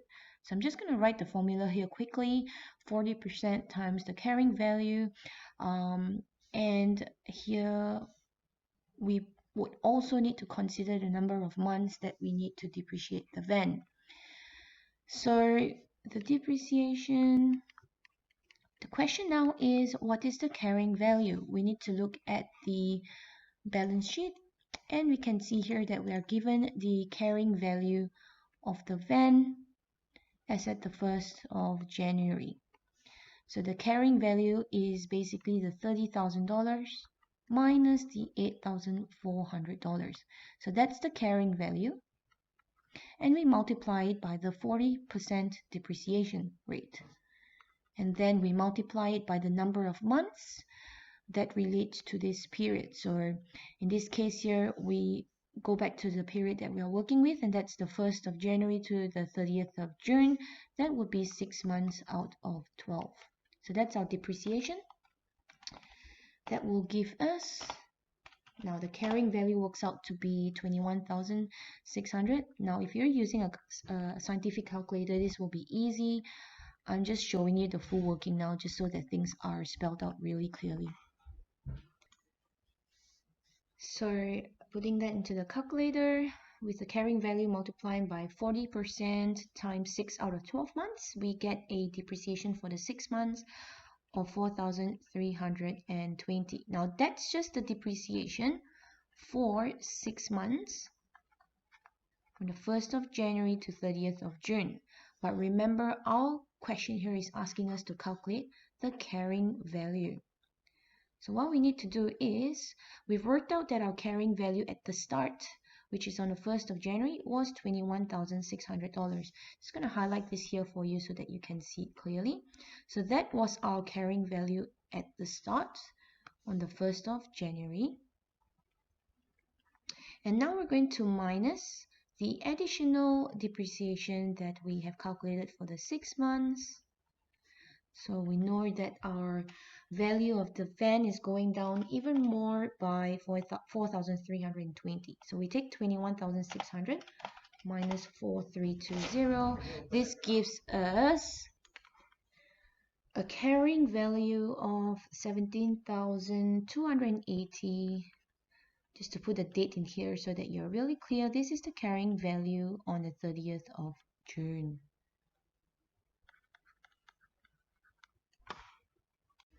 Question D is a theory question which requires you to have a clear understanding as to when the reducing balance method is used and when the straight line method is used. Okay, so for assets that are deemed to generate more revenue at the start of its useful life because it has higher efficiency at the start of its useful life, and generate lesser revenues at the end of its useful life because it is less efficient, for assets like this, we will apply the reducing balance method. Under the reducing balance method, the depreciation expense that is allocated to the asset is more at the start of its useful life and lesser at the end of its useful life. And this matches up to the revenue earning pattern of the asset. Now, on the other hand, assets that are deemed to contribute evenly to the revenue over its useful life, such as, for example, furniture, whether you use it today or at the end of 10 years, the contribution to the revenues that it is generating is the same. And for assets like this, we use the straight line method because it is contributing or allocating the depreciation expense evenly throughout its useful life. And the reason for this choice of method is to match the consistent, even revenue earning pattern of the asset.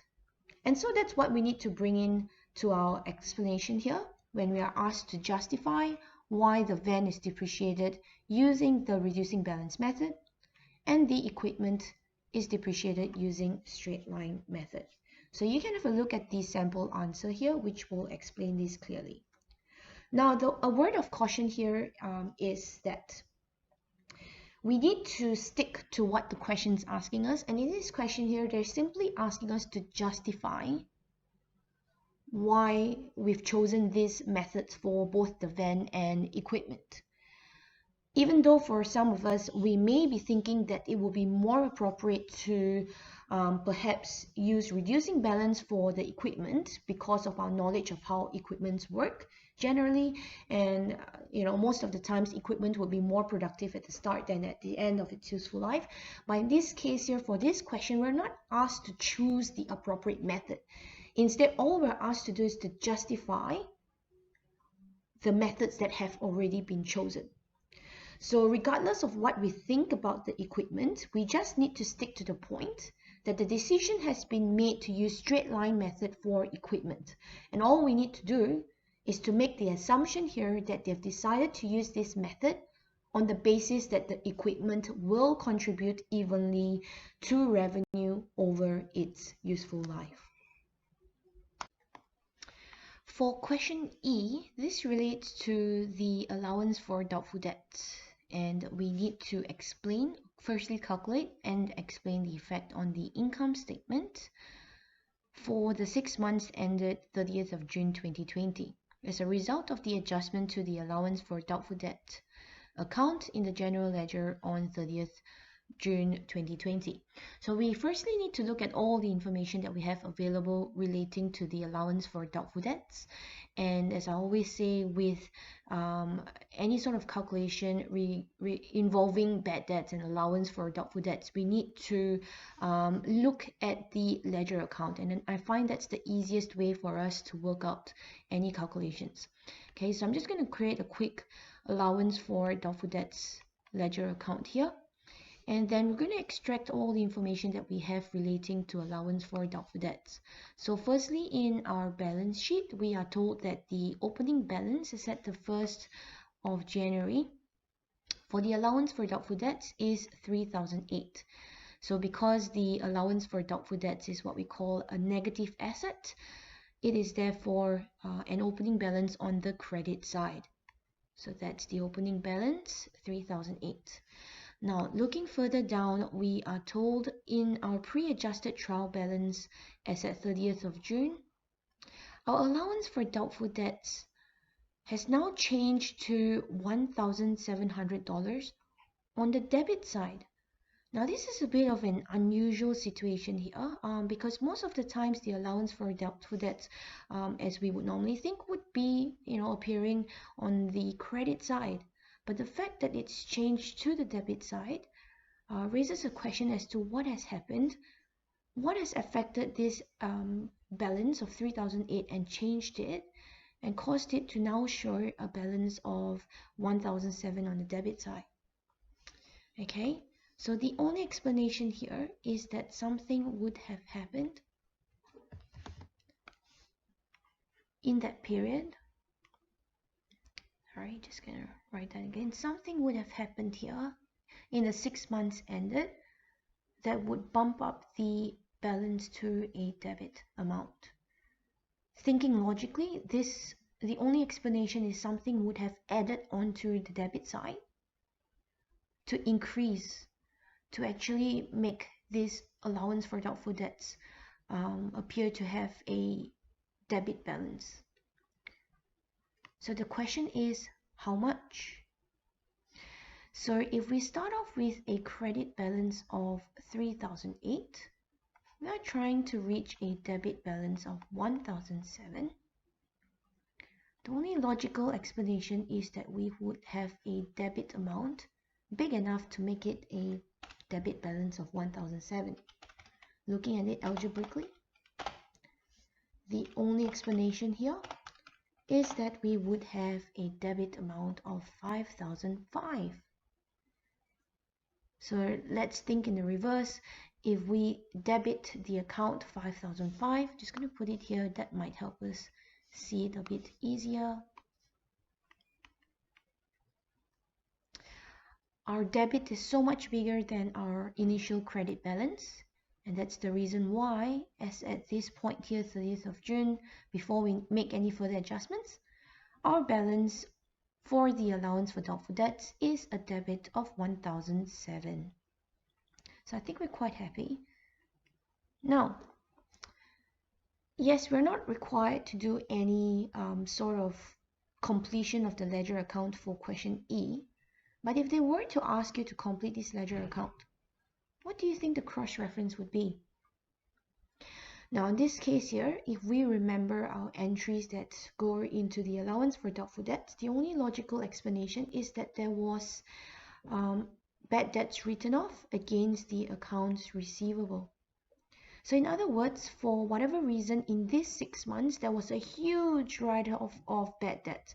Perhaps the business was struggling to collect its amount owed by the accounts receivable, or perhaps the accounts receivable have reasons why they can't pay back due to bankruptcy or liquidation. Now the next thing that we are told as well, which relates to the allowance for doubtful debts, is that we have a 2% of net sales policy. Okay, so that's what we need to do next to do our calculation of the allowance for doubtful debts that we're expecting for as at the 30th of June. Okay, so let's do our calculation. Allowance for doubtful debts at 30th of June. We will use the 2% multiplied by the net sales, net credit sales. Now we are told in the question that all the sales and purchases are on credit, so we can just simply take this 216,500 minus 3,005. That's our net credit sales multiplied by the 2%, and that will give us an allowance for doubtful debts balance of 4,260. Now, once we have calculated this, we need to transfer this into the ledger account. So that's pretty much our closing balance that we're expecting to see in our allowance for doubtful debts as at the 30th of June. And our closing balance is recorded here on the debit side. Now, just to help you recall, the reason why it's on this side here is because when we carry forward to the next period, it will go to the opposite side on the credit side, which is what it would be for this account, which is a negative asset. Okay. Now, our next step is to calculate the missing figure here, which would be our adjustment to the bad debts expense that we'll be recognizing for this period. To do this, we simply need to add up the two amounts on this side.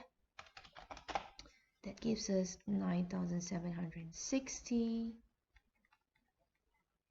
And that means this missing figure here, we take 9,760 minus 3,008, that will give us 5,960, which is the bad debts expense that we would recognize in the income statement for the period ended 30th of June.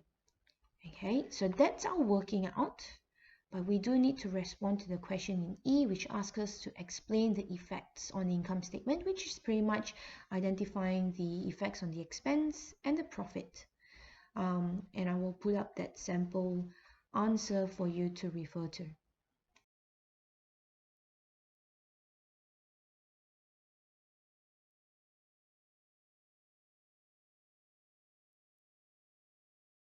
Before we look at the sample response for question 8, I thought it was important for us to establish that there is a difference between gross profit and gross profit margin. Similarly, net profit is not the same as net profit margin. Let us have a look at this in detail. Gross profit is calculated by taking net sales less cost of goods sold. On the other hand, the gross profit margin is calculated by taking the gross profit as a percentage of net sales. To convert it to percentage, we simply multiply by 100. So looking at the formula itself, we can see that the calculations for gross profit is very different to the calculation for gross profit margin. Secondly, gross profit is measured in dollars, whereas the gross profit margin is measured in percentage. Even though the gross profit and gross profit margin are two different things, there are connections between the two. We will have a look at this by looking at an example. Firstly, let us assume that in year 1, the business has generated net sales of $100. The cost of goods sold was $40. Therefore, the business made a gross profit of $60. If we project that into the gross profit margin calculation, we can see that the gross profit of $60 over the net sales of $100 times 100 will give us a gross profit margin of 60%. Now let's assume that in year 2, the business was able to generate more net sales. This increased to $120. The cost of goods sold expenses also increased to $50. Now this is a possible scenario. For example, perhaps the business has changed suppliers and therefore is paying a little bit more for its inventory. However, maybe the quality has improved and therefore there is a greater demand for the inventory. And that is perhaps why the business was still able to generate more net sales. Now, as we can see here, the gross profit for year 2 works out to be $70. If we put this into the gross profit margin calculation,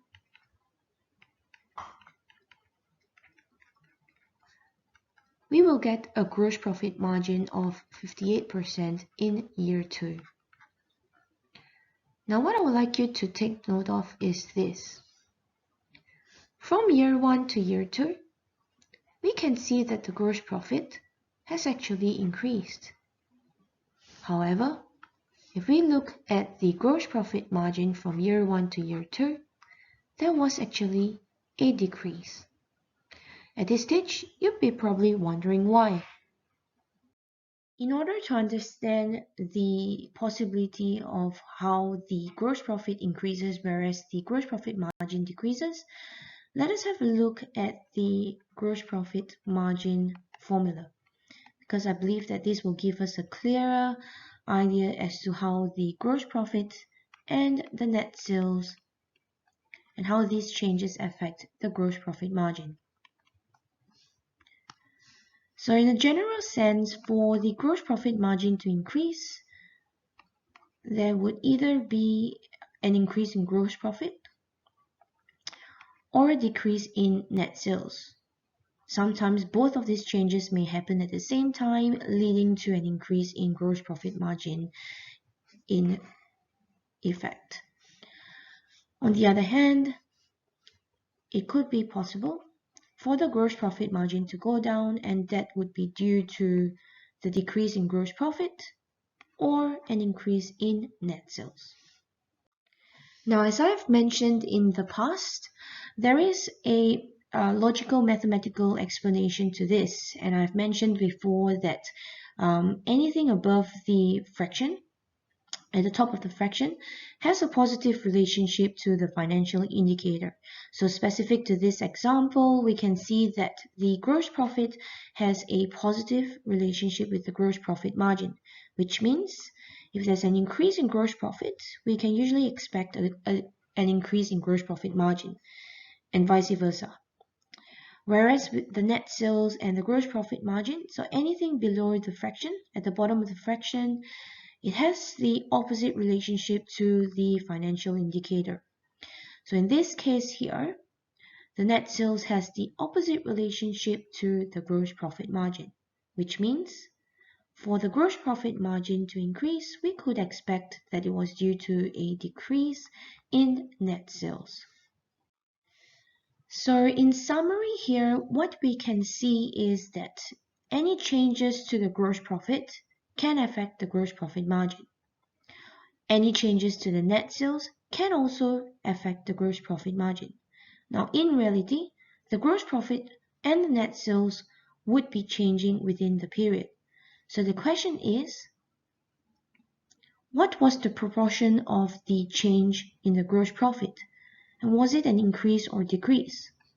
We also need to establish what was the proportion of change in the net sales, and was it an increase or decrease? Using our example here, we can see that we had a decrease in gross profit margin. Our gross profit actually increased from $60 to $70. Our net sales also changed, and it was actually an increase from $100 to $120. Using our mathematical logical understanding from the previous slide, we would have expected an increase in gross profit to lead to an increase in gross profit margin. But this is not the case here. This is because the change in the net sales, in this case here, the increase in the net sales also has an effect on the gross profit margin. So again, from what we understand earlier, any increase in net sales leads to a decrease in gross profit margin. So looking at what we have here in this scenario, it looks like it is possible, and it is in fact the case, that the change in the net sales is the bigger factor here that is causing the decrease in gross profit margin. In other words, the increase in net sales was a bigger proportion compared to the increase in gross profit. For those who enjoy looking at the solid evidence, the mathematical evidence for this, let us have a look at the percentage of change in the gross profit. So the gross profit actually increased by $10. And if we compare it to the 16, this was actually an increase of 16%.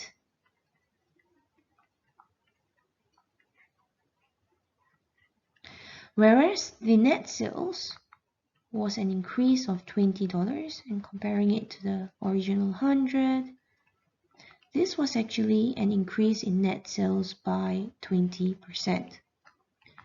So this confirms our understanding that the net sales has increased in greater proportion than the increase in gross profit. And that is why overall this has led to a decrease in gross profit margin. So hopefully from this example here and this explanation here, you're able to see that there is a difference between gross profit and gross profit margin. But they do have a connection to one another. But it's important to not automatically assume that the increase in gross profit would lead to the increase in gross profit margin. The key factor here is for us to note that we also need to look at the change in the net sales in order to make that analysis clearer. So the discussion we've had to explain the difference as well as the connection between gross profit and gross profit margin can also be applied to help us understand the difference and connection between net profit and net profit margin. To calculate the net profits, we take revenues minus expenses. Whereas on the other hand, the net profit margin is calculated by taking the net profit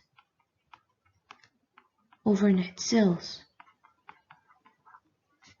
Again, net profit is expressed in dollars, whereas the net profit margin is expressed as a percentage. As we have discussed earlier, we can establish that any changes in the net profit can have an effect on the net profit margin.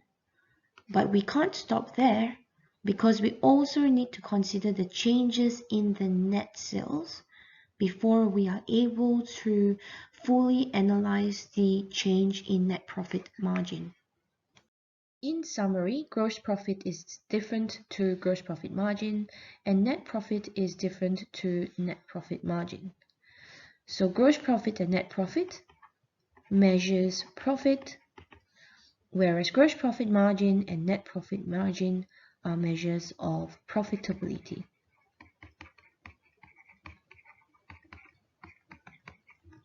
Profit is measured in dollars, whereas profitability is measured in percentages. Lastly, we need to understand that profitability is basically measuring the business ability to generate profits in a relative comparison to a base. In this case here, for gross profit margin and net profit margin, it is the ability of the business to generate profits as a percentage of the net sales that we are given. With question 8, it is quite an open-ended question in a sense where there are multiple possibilities as to what to discuss in a question like this. But the key point here in this question is to ensure that we are addressing the key information that we're given, incorporating that into our discussion, and not get off tangent in our discussion. Okay, so we've got to kind of, as best as possible, stick to what we're being asked. Okay, now let's have a look at this. So we're told that the gross profit margin has increased from 40% to 50%. We are also told that together with the $25,780 increase in net profit, the owner believes that this is a good indication of improved business performance. Yeah, on surface it's looking pretty good. However, Phil's accountant says that additional information is required to fully assess whether Phil's performance has improved. Discuss whether Phil's accountant is correct. Now, this is a key point here, and it's something that I thought I should highlight and make a big note about, because this is the main point of the discussion. It's to discuss whether we do need the additional information as the accountant claims. We're not just simply discussing the financial indicators or the increase in net profit and all that. Yes, we are including that in our discussion, but the main point here is to address and discuss whether there is enough information or if we need any additional information to fully assess performance. A good place to start with this question is to explain what gross profit margin means, as well as to explain what the increase of 40% to 50% mean. At this stage here, you could potentially already be picking up 1 mark for explaining the financial indicators that are given. We should also consider the factors that made gross profit margin increase. And for this, we need to look at the formula. We know gross profit margin is measured by taking the gross profit and measuring against the base, which is the net sales.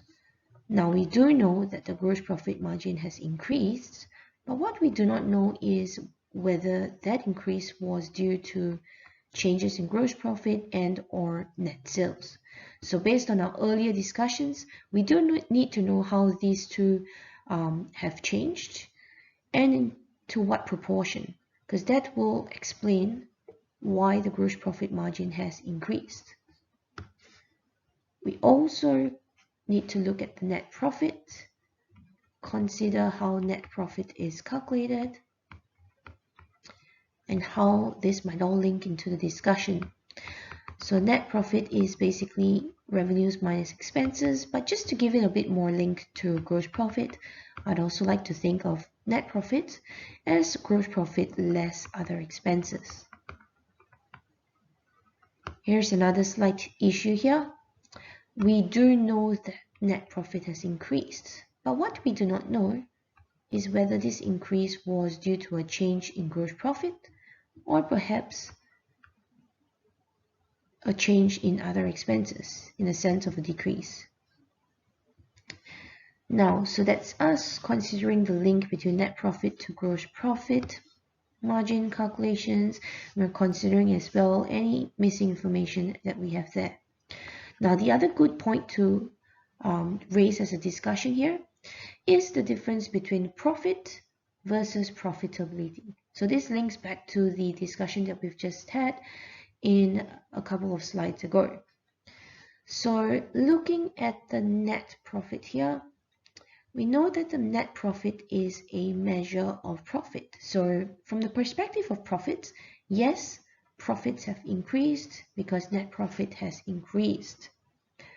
But if we were to look at net profit margin, which is the calculation of the net profit against the base of net sales, remember from our earlier discussion, we need to consider, okay, so in this case here, yep, we do know that net profit has increased, but what we also need to consider is how did net sales change? And what's the proportion of this change in comparison to the proportion of change in the net profit?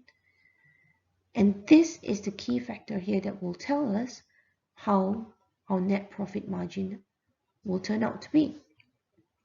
So remember from what we said earlier, it doesn't necessarily mean just because there was an increase in profit that there will necessarily be an increase in profitability. Because again, here's a quick reminder, we do need to consider the other factor, which is the net sales, in order to determine how the net profit margin changes. The next point to consider is benchmarking. So in this question here, we're told that we've made comparisons to previous year. Sure, our business looks like it's doing well, it's growing, gross profit margin and net profit both show an increase. It looks promising. But is it really successful? Is it really doing well in terms of its performance if we compare to other businesses in the industry of the same size and scale? Now that is the other determinant here to be able to tell us if in fact our business is doing well or not in terms of its performance. Perhaps, was there a budget set from the previous year? Maybe in the last year when we did our planning, we have planned for an increase in gross profit margin by a certain, to a certain percentage and things like that. So have we achieved this budget? That would be the next question to really determine if our business was in fact successful or improved in its performance from 2019 to 2020. Another point to discuss here is any non-financial information that we need to consider. So things like, I'm just looking for things that have a bit of connection to the indicator and the information that we've already got here. I'm just looking at net sales. For net sales, we could look at non-financial information such as customer satisfaction survey, as well as the level of sales returns, because that information will help us to understand a little bit better as to what effects it has on the net sales. And that gives us a better understanding if our business was doing well in its performance or not. Last but not least, we need to draw our discussion back to the original question, which asks us to discuss whether the accountant is correct in requesting or requiring additional information before being able to assess the performance. So just one line to summarize this and to show that, and to just simply bring our discussion back to the original question that were asked.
Question 9 assesses students' basic skills in recording certain general journals, making connections to accounting assumptions, students' general knowledge of the trial balance, as well as preparing some of the basic reports that we have learned.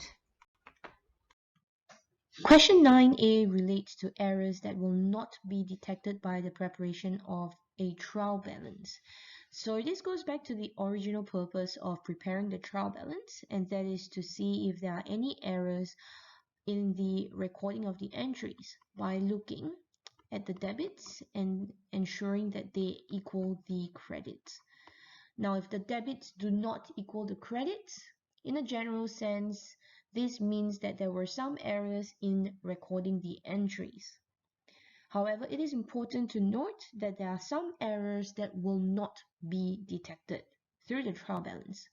And what I mean is, in a trial balance, you will find that the debits still do equal to the credits. But these errors that are listed here cannot be revealed through the trial balance. So they are hidden errors, simply because the debits equal the credits. We can't easily identify them. So for questions like this, as you can see, it's just a 1-mark question. So I would suggest that you refer back to your notes and even the textbook and memorize a couple of errors that will not be detected, and as well as memorize a couple of errors that will be detected through the preparation of a trial balance. Question 9b is another basic general journal entry question, and here this time we are asked to record the general journal entry to close the expense account on this date. Now this is quite a straightforward one, but some students misread questions like this, and they actually close all the revenues and expense accounts. Now at the end of the day, you may not be penalized for recording the closing entries for the revenues as long as your closing entries for the expense accounts are there. But what you will find is that you have wasted quite a bit of time closing the revenue accounts. Okay, so just be very careful to read the question. So here we are closing the expense accounts. So just a quick reminder about closing accounts. Because expense accounts are generally debit in nature, which means when you record expenses, you are debiting the expense accounts. So therefore, if we are closing the expense accounts, we are therefore doing the opposite, which is to credit these accounts. So what you can see here is that all these expenses, advertising, cost of sales, and other expense accounts, they are all credited.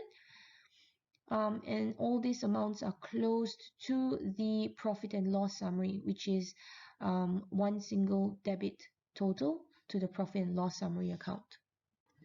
In the event you have a revenue account or revenue accounts that you have to close, again, do follow through this process to remember revenue accounts are typically credit in nature, with the exception of sales returns, which is a debit nature. Now, with that in mind, when you are closing the accounts, you do the opposite, and you close all these amounts to the profit and loss summary account. With question 9c, you are asked to explain how preparing closing entries satisfies the period accounting assumption. Now, with questions like this, all you need to do is to be able to simply recall the keywords of the definitions, and that will give you 1 mark already. And the other mark comes from explaining how closing the entries link to the accounting assumption. So here's a sample answer that you would like to perhaps refer to. And in the first line, we can see that they are giving the definition, and that is the period assumption outlines that profit is determined by recognizing the revenue earned for a period and deducting the expenses incurred for the same period. So that's the definition in there. The purpose of closing the entries is to ensure that the revenues earned and expenses incurred for the period are included in the calculation of profit. Okay, so that's by, you are basically saying that all the revenues and expenses in that period are already included and calculated as profit for that period. And by doing this, this resets the account balances of revenues and expenses to zero in readiness for the start of the next period. So basically, any revenues and expenses are already, for this period, are already recognized in this period, and you calculate the profit for this period, and nothing gets carried forward to the next period. Now, this is a very good link here. So question 9D is a basic question requiring you to prepare the income statement. Okay, so now for questions like this, it's very important that you are remembering the format of the report. So you can see here that 1 mark can be deducted if you do not have the correct formatting. So have a look at this, ensure your headings are in the right places. Okay, and this is how you report your revenues. So you have your cash plus credit sales less sales returns. You have the subtotals written in the right column. Same thing under cost of goods sold. You've got more than one item which you list in the left column and put your subtotal in the right column. Then you proceed to calculate your gross profit by taking your net sales here minus your cost of goods sold, and that will give you your gross profit. Then you move on to adjust any sort of inventory adjustments. So here is where you have inventory loss or perhaps inventory gains as well as write-downs. This is where you would adjust for inventory, and you will arrive at calculating the adjusted gross profit. Okay, so that's important for you to note. And of course, if you are required to prepare a full income statement, you will need to be familiar with the headings that come after this. Alright, of course, the next thing other than the formatting is that you got to ensure that you've got your classifications correct. So under revenue, there would ever only be these 3 items, which would be cash sales, credit sales, and sales returns. So look out for these items. Under cost of goods sold, you will have cost of sales, freight inwards. To help you remember, these are basically expenses that are incurred to bring inventory into location and or condition ready for sale. So this could be things like the delivery inwards, where you are paying for delivery to bring the inventory from the supplier to your business. Okay, or perhaps there could be things like insurance just for the inventory, and that would be listed under cost of goods sold as well. Okay, and lastly, as I have mentioned earlier, this part here is where you have any adjustments to inventory. It could be inventory loss, inventory gain, or write down. Those will be the only ones. Question 9E is a question that assesses your understanding of how sales returns come about. Now, for this question, I do want to draw your attention to the task word here, and that is the word justify. Now, justify is basically requiring you to support something. Okay, to support, in this case here, just going to write this a bit clearer. It is to support. In this case, you are supporting a strategy. Okay, so here you're not just simply identifying a strategy, but you need to also be able to support it and explain why the strategy can help to reduce sales returns in the future. So as you can see here, here's a sample answer. Eden could improve packaging. Now this would be the strategy that is recommended. Just going to highlight this here. So that is actually the strategy that is recommended. And your second mark comes by justifying So this is the next bit here. You are justifying and you're explaining. Okay, so basically you are supporting to support or explaining why the strategy helps to reduce sales returns. That's the first sample answer.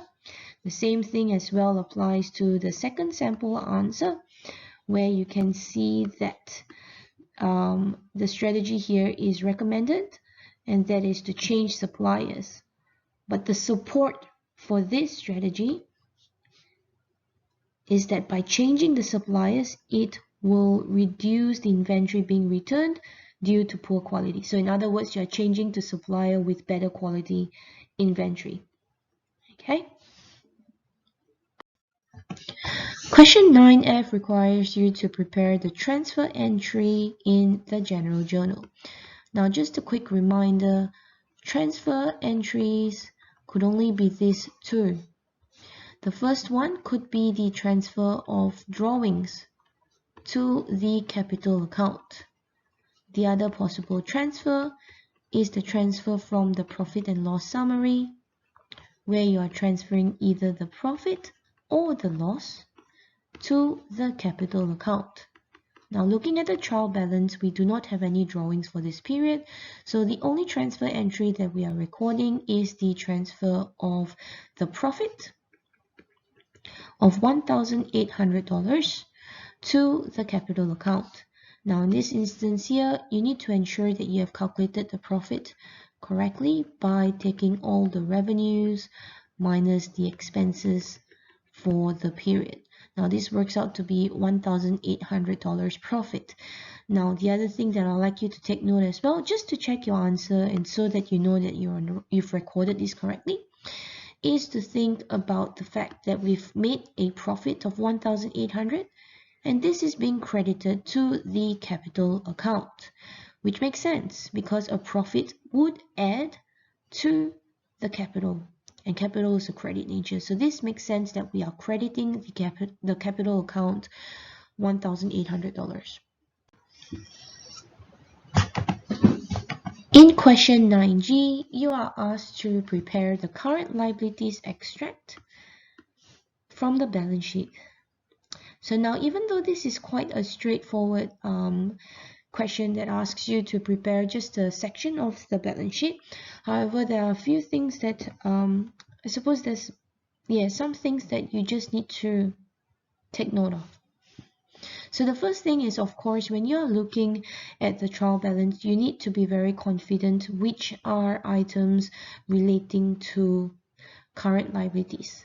Now, I can say that most students would feel pretty comfortable with identifying the accounts payable as well as the GST clearing.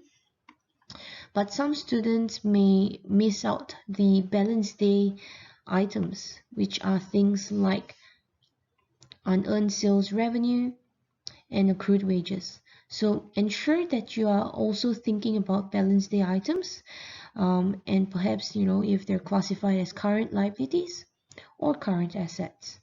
Now, the other thing that I would like you to take note of here is the reporting of the loan from the bank. Now, in the case where we have loans, we always need to ask ourselves, how much is repayable within 12 months? Because this portion, the amount that is repayable within 12 months, is classified as current liabilities. And the remaining portion of the loan would be classified as non-current. So for this question here, if we look at the additional information, we were told that the loan is repayable in quarterly installments, and that is $1,200 per quarter. So in other words, the current liability would therefore be the 1,002 times the 4 quarters, and that gives us 4,800.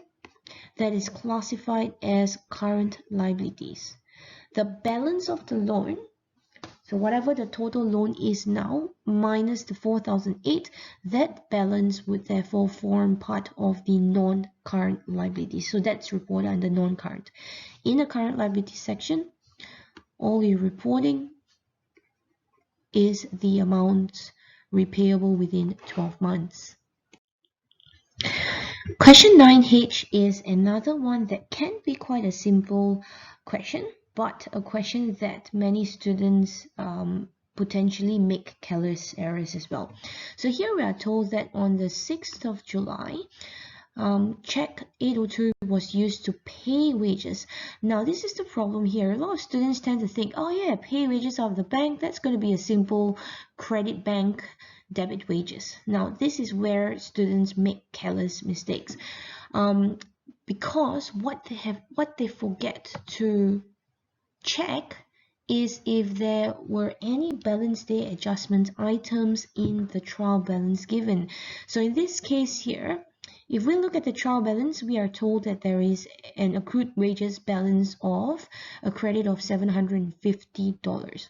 So in other words, when the wages were paid, $750 was for the accrued wages, which means that the balance relates to the wages expense for the period. So this is the thing that we need to remember. So for questions like this, especially when you're given a report or some sort of trial balance before that, you always need to make sure if there are any balance day adjustment items that you will need to take note of. So looking at the general journal here, this is the solution.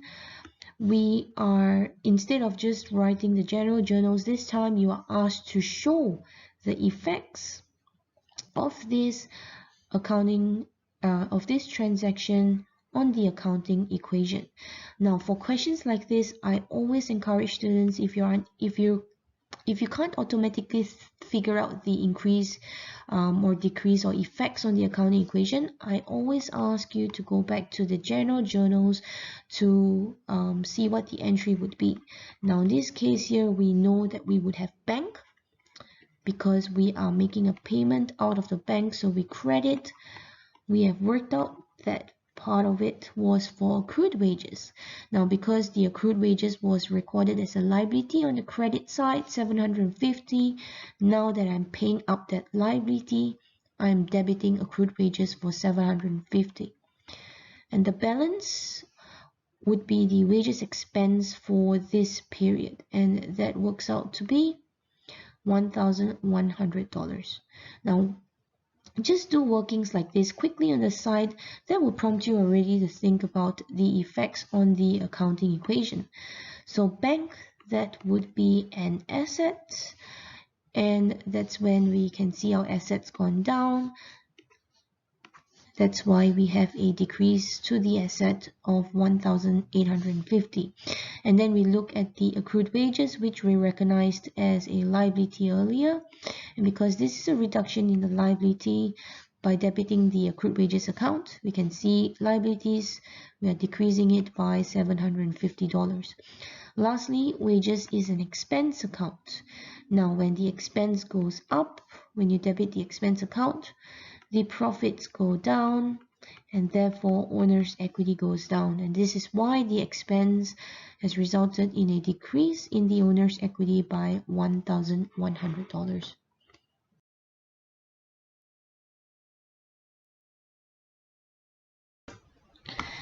Question 10 relates to a disposal of non-current asset. Now, I would say that a disposal of non-current asset would be a fairly popular question, but that said, we would notice from the 2019 exam paper that there were no questions relating to disposal.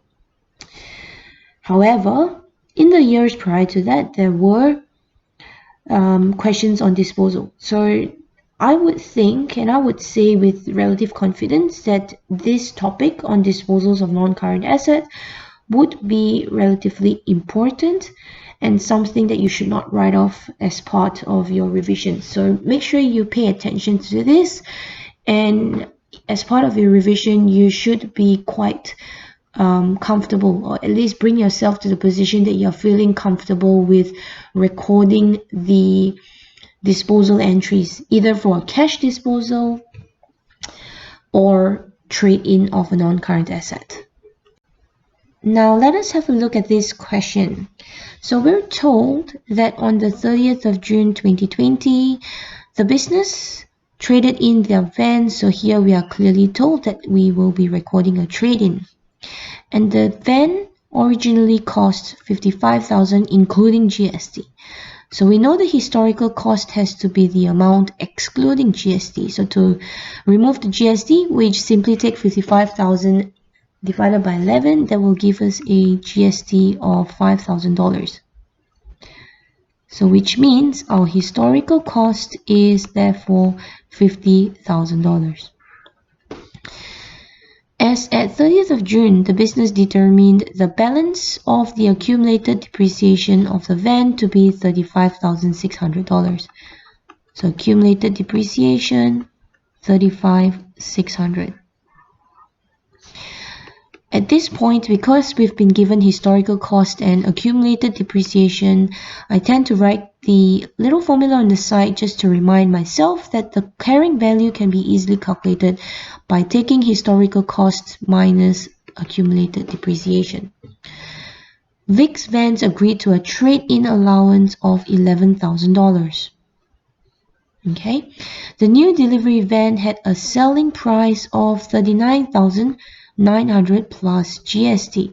So this is the historical cost for the new van. Bert Adams paid $5,000 directly to VIX Vans himself. So this would actually be a capital contribution of $5,000 to the new van's cost. Bert's books borrowed the outstanding balance owing. So that's the balance owing will be on loan. Okay, so borrowed the outstanding balance owing to VIX Vans from MNC Bank. So loan MNC for the balance. Alright, so question A requires us to show how the van account would appear in the general ledger of Bert's books as at 30th of June 2020.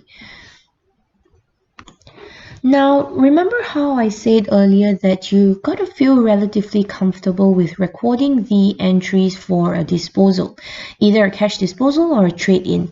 Now, in this case here, we know that we are working with a trade-in. And so we have to go through in our minds the steps in recording this trade-in.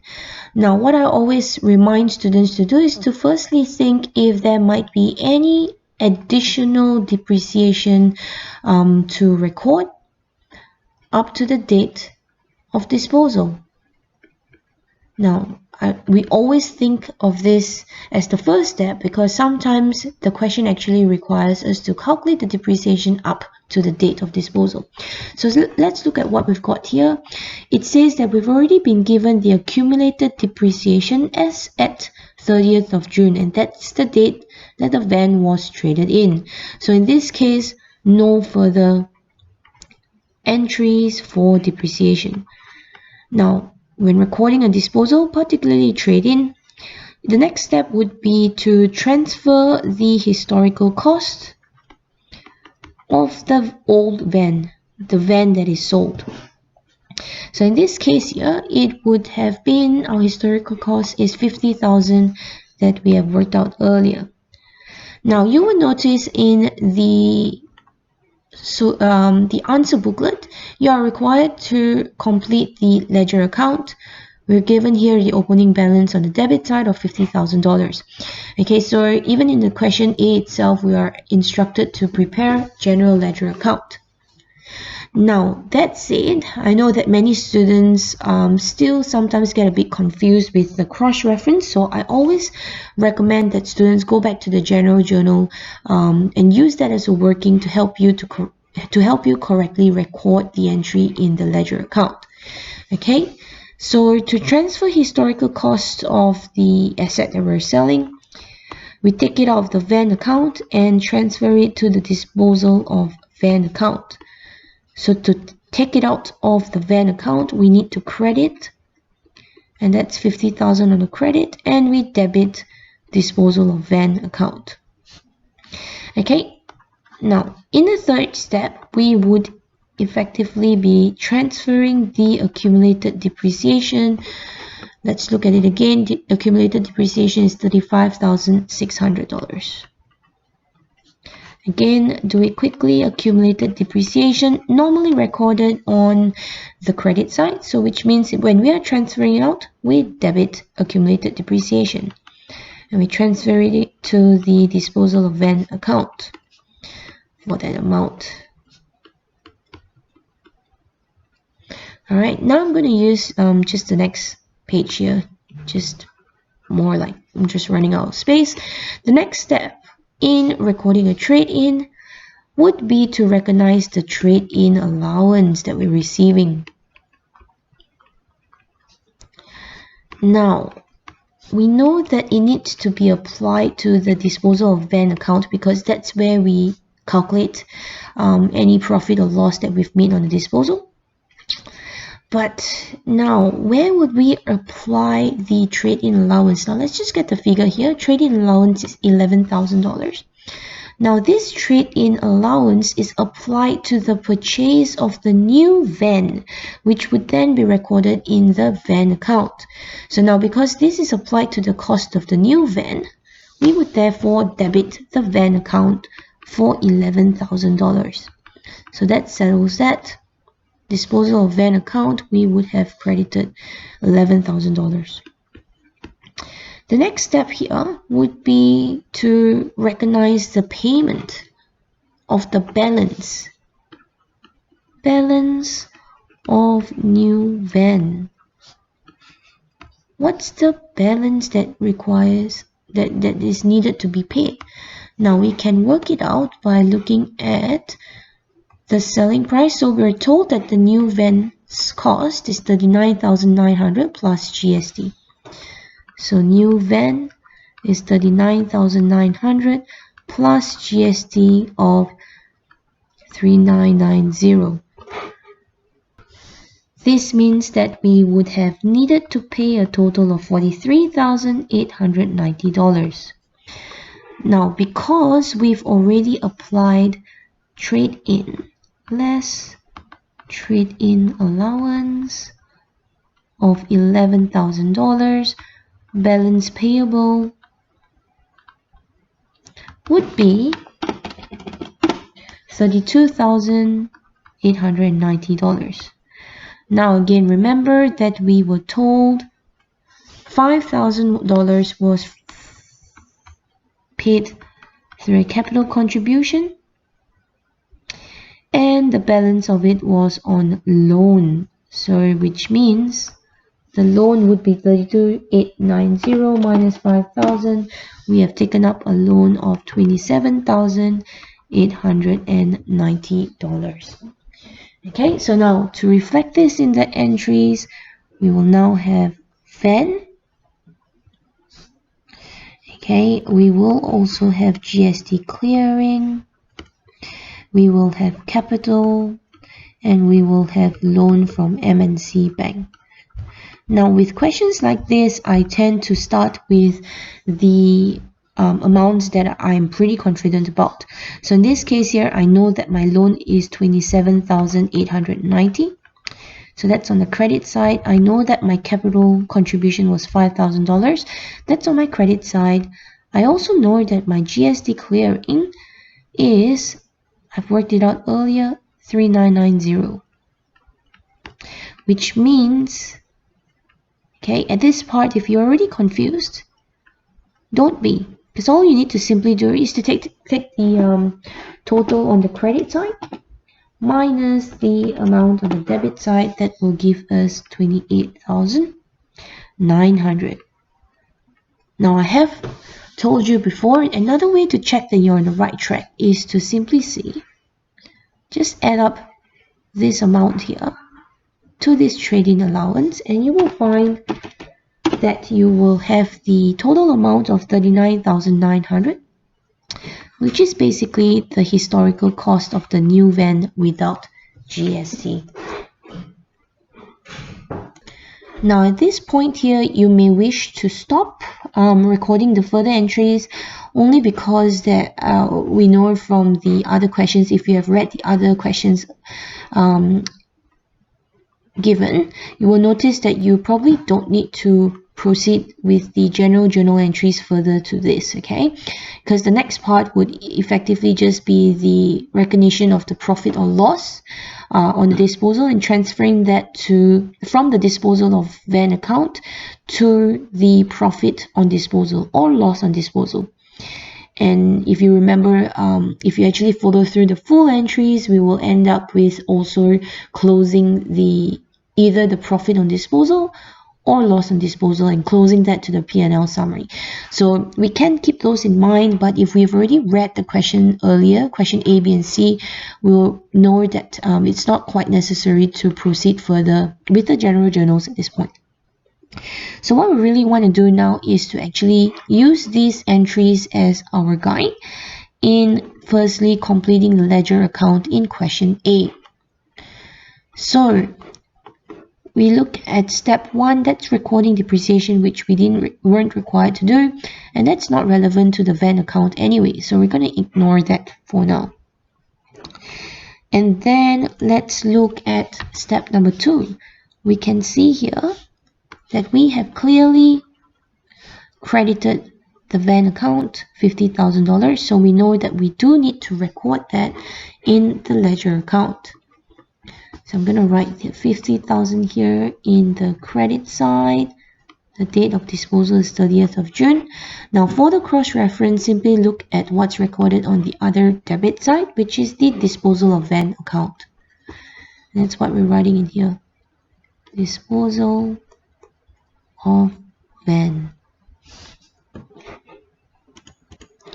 Then we proceed to step 3, which is transferring the accumulated depreciation.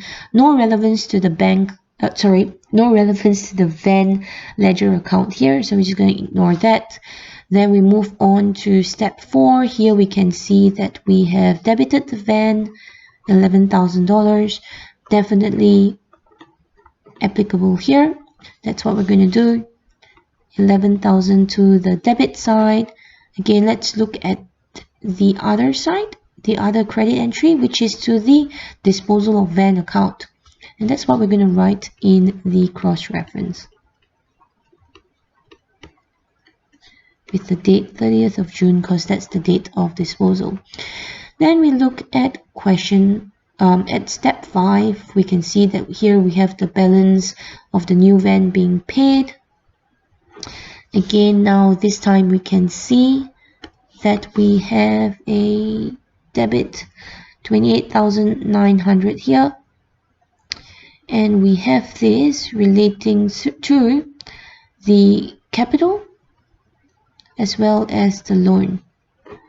Now what some students have done is to put in here 28,000, sorry, just getting the number again, $28,900, and they have referenced this to capital / loan from MNC. Now that's possibly acceptable, but I would say that a better approach to this would be to separate these two, purely because they were two separate entries. Okay, so I will actually record here loan MNC as a separate line. Our capital contribution is only $5,000, which means that our balance, now I'm just going to change this here. This is going to therefore be $5,000 for the capital, and loan would be the remaining balance. Question B is going to be easy because we've already worked out quite a few things earlier. Okay, so here we are required to calculate either a profit or a loss on trade-in. So to do that, we should determine our carrying value of the van that was sold, and that's basically taking the historical cost minus the accumulated depreciation. Now from our workings earlier, or even from our extract When extracting the information from the question, we would have noticed historical cost was 50,000 and accumulated depreciation was $35,600. Now that would mean that our carrying value of the old van sold is therefore $14,400. Now we compare this to the trade-in allowance that we receive. That would be $11,000. If we compare that, what we receive is what is lesser than the carrying value. Therefore, we have a loss on disposal of, just working that out, that would be a loss of $3,400.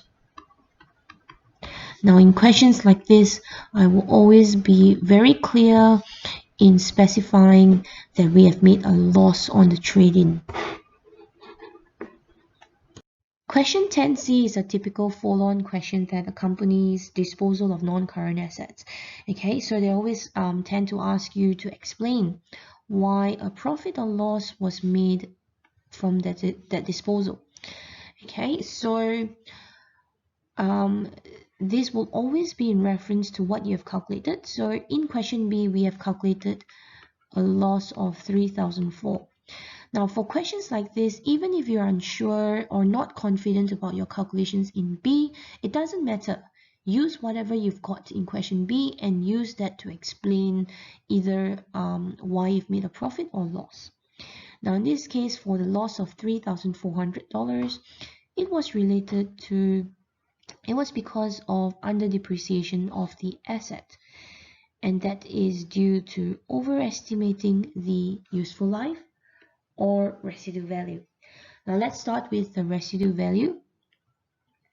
We can think of it as the business expecting a residual value or perhaps a resale value of a much higher amount.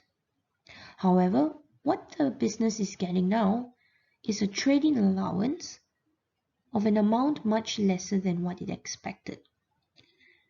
Okay, so this is a simple way of explaining this in a sense where the business overestimated the residual value at the beginning, and this has led to under depreciating the asset. Now another way to think about this whole concept of under depreciation is to also think about the overestimation of the useful life. So perhaps the business owner expected the van to last for longer, so to have a much longer useful life. But perhaps now what's happening is that the van isn't working quite as efficiently, or perhaps the van was damaged, and that is why the van's useful life is lesser than what it was expected.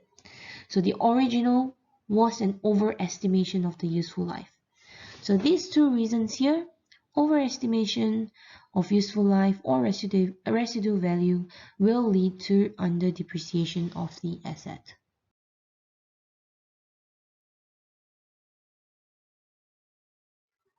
Here's a quick revision on over and under depreciation.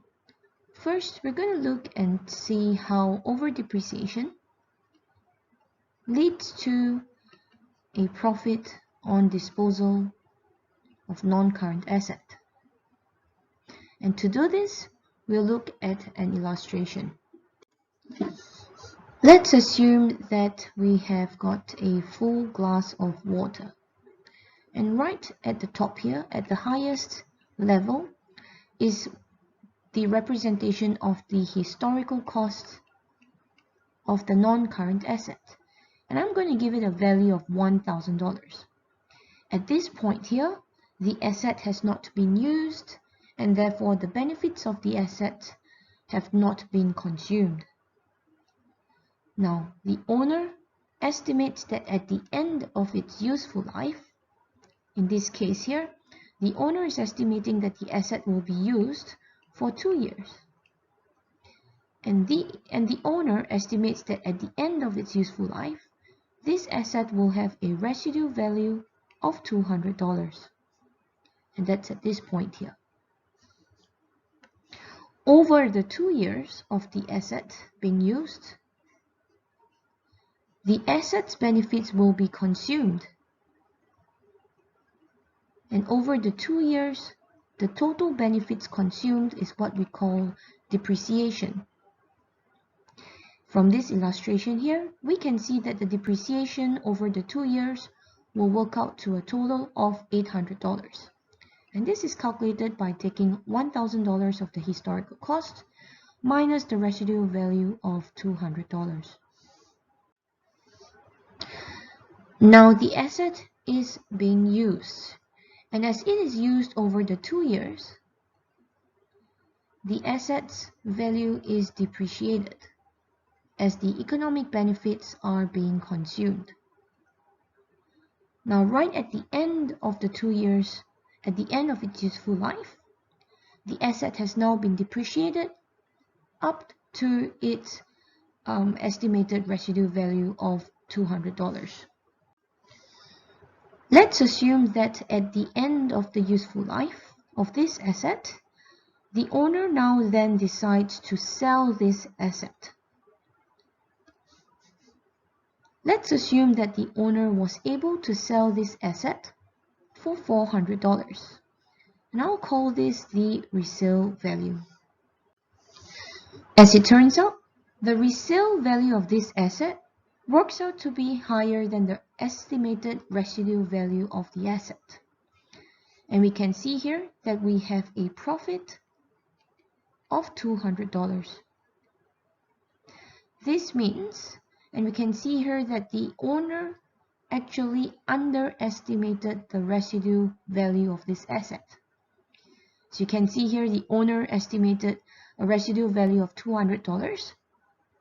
However, at the end of its useful life, they were able to sell this asset for a higher amount, and that is $400. So the residual value here was underestimated.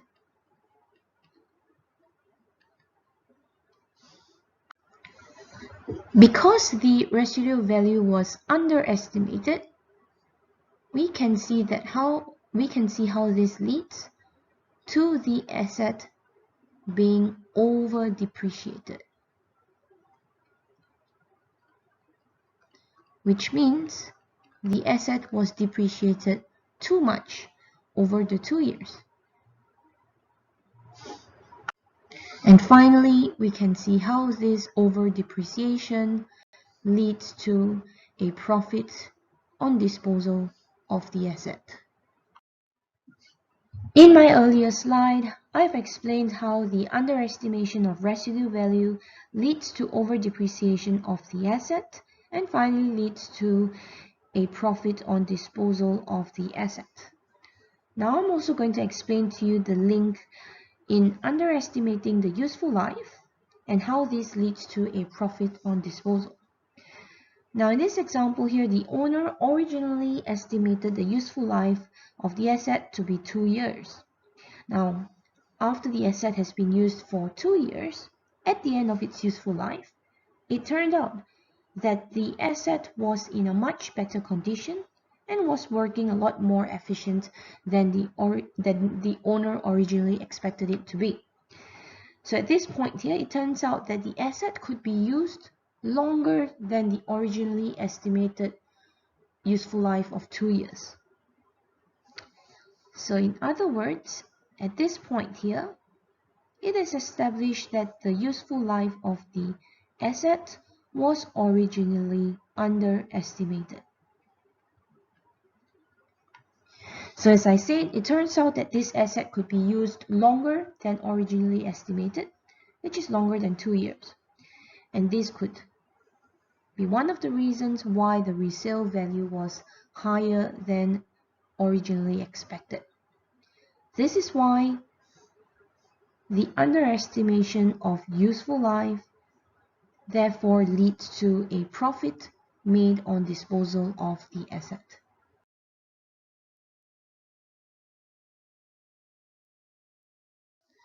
Now we're going to look at how under depreciation of the asset leads to a loss on disposal.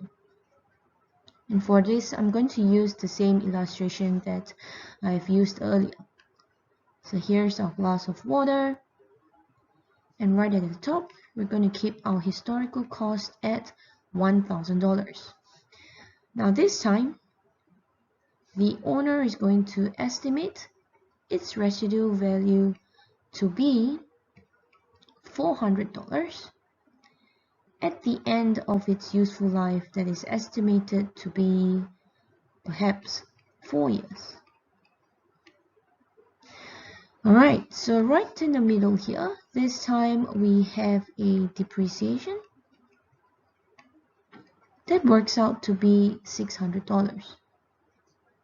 That's calculated by taking $1,000 minus $400. And the asset is basically going to be depreciated $600 over its useful life of 4 years. Now as the time goes by, the asset is being consumed and the benefits are being consumed over its useful life of 4 years. And that's a total depreciation of $600. Now let's assume that at the end of the useful life, we've now arrived at the asset's residual value of $400. At this point, the owner has decided to sell the asset. However, this time, the asset is being sold at a resale value that is lesser than the estimated residual value. So I'm going to put here a resale value of $100, and you can see that that is lower than the originally estimated residual value of $400. And this time, what we can see here is that the business has made a loss of $300 because the resale value works out to be lesser than the residual value. Opposite to what we had earlier, this loss is because the asset's residual value was overestimated. So the owner thought that at the end of the asset's useful life, it would have a residual value of $400, but it turns out that it only had a resale value of $100, which is a lot lower than what the owner expected. And this could be due to issues such as damage, or perhaps the asset was used to the point that it has lost its efficiency over its useful life. So regardless of the reason, we now have arrived at a resale value that is much lower than its originally estimated residual value. So what we can see here is that because of this overestimation of the residual value, the asset was also under depreciated. So which means the depreciation was too little in this case here. And so overall, what we can sum up is to say that the overestimation of the residual value has led to the under depreciation of the asset, which ultimately led to the loss on disposal. As we did earlier, let's also have a look at how the overestimation of the useful life leads to a loss on disposal. So in this example here, the owner had originally estimated that the asset would be used for 4 years. However, perhaps due to, as we have said earlier, damage, or the asset just losing its efficiency over its useful life as it is being used, it turns out that the asset had a much shorter useful life than expected. So in other words, the asset could not run for as long as the owner had expected it to last. In other words, the useful life was originally overestimated. So as it turns out, this asset could not have been used all the way till the end of 4 years.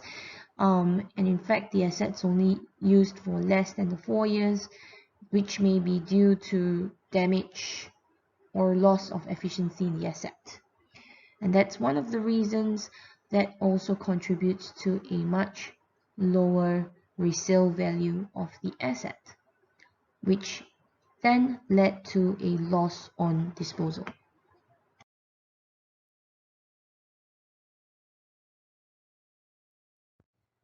Here's a brief summary to explain how over depreciation leads to a profit on disposal, while under depreciation leads to a loss on disposal.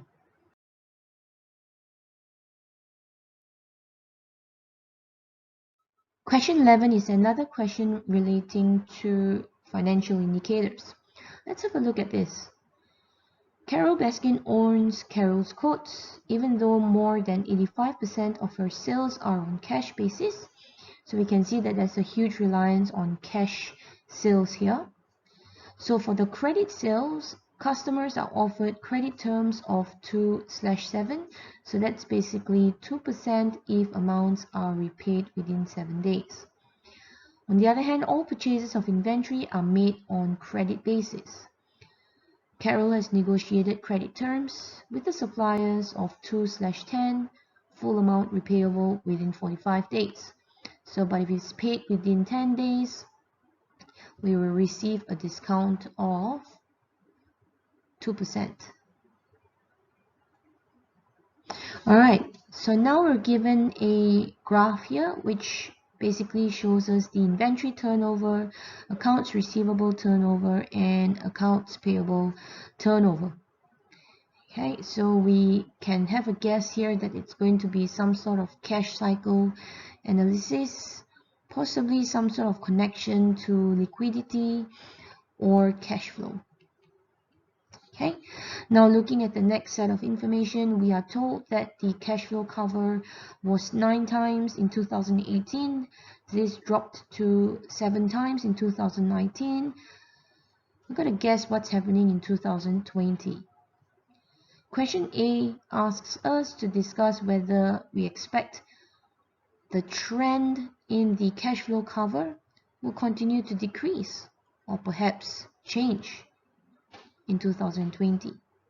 So will it decrease, increase, or remain the same? That's what we have to discuss. Now with questions like discuss, we have to ensure that we are addressing different sides of the points. Okay, so with a discuss question, we're looking at things that are favorable, unfavorable, yes, nor, good, bad. So yeah, I think you get the general idea. That's what a discussion is that you are presenting different perspectives in this discussion. Now in question 2, I think in question B, that's a little bit more straightforward. They're asking us to discuss strategies to improve the trend of the accounts receivable. So that's basically strategies to manage accounts receivable. Now we're going to go through question B shortly. Let us start with question A. Question A requires us to discuss whether we expect the trend in cash flow cover to continue to decrease in 2020. Now remember here, this is a discussion. So from our discussion, we could also perhaps end up with a conclusion that we expect the trend to increase in 2020. Or perhaps we expect the trend to maintain and not show much changes in 2020. And that's the whole point of this discussion here. Now with that in mind, I have listed a few key points. Here's a quick reminder for questions like this where we are dealing with financial indicators. Firstly, we need to try and aim to address all financial indicators given to us in the question. Make sure we mention all of them. Secondly, in our discussion, we also need to incorporate the definitions of the indicators. This shows us that we understand the indicators and we understand what they are trying to tell us. Of course, this also links to the trend. So from the data that is given, we should be able to explain what this indicator is trying to tell us in terms of the trend. And the only way to effectively explain the trend is to draw on the data that is given to us. So with that in mind, let's have a look at some of the key points that I have raised. So firstly, looking at the ITO. Here's the definition where the ITO shows us the average number of days that it takes to sell the inventory. From the data given, we can see that the average number of days to sell inventory has slowed down from 2018, 27 days, to 2019, 37 days. But there was a much faster turnover of the inventory in 2020, where we are taking faster to sell the inventory in 20 days. The next thing that I'd like to note here, which is actually a key point in this question, is that 85% of the sales are conducted in cash. This means that the ITO changes has a bigger effect on cash inflow compared to the ARTO.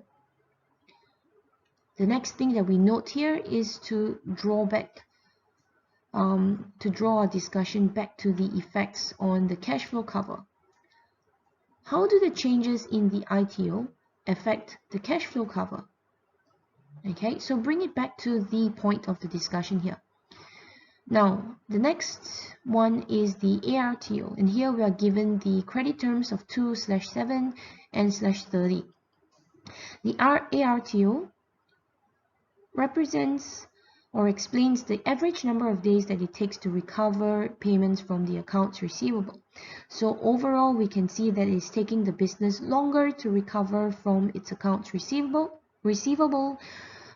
which was basically 31 days in 2018, and this increased to 36 days in 2020.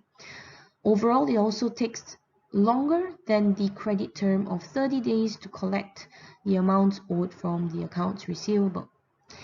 Again, what we need to remember is to draw our discussion back to the question, which is to talk about the effects on the cash flow cover. The next financial indicator to discuss here is the APTO. And here we are given the credit terms of 2/10 and /45. We can see that the average number of days that it takes to pay the accounts payable, effectively that's the definition there. The number of days that it takes has overall decreased, which means that it takes the business faster to pay the accounts payable, from 19 days in 2018, and this dropped down to 10 days in 2020. Now this actually means that the business is now paying within the discount period. Perhaps this might be the motivation for the business to pay the accounts payable quicker, because they want to benefit from the discount of 2%. Lastly, draw this back again to the effects on the cash flow cover. Like I mentioned earlier, we need to talk about all the financial indicators. So we would have linked the ITO, ARTO, and APTO back to the cash flow cover. And here what I've done as well in the key points is to list the formula for the cash flow cover, because perhaps there is something more to discuss here about what we expect the trend of the cash flow cover to be. Now, strategies to manage accounts receivable, that will be relevant to question B later.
For question 11b, we are required to discuss one strategy to improve the trend of the accounts receivable turnover.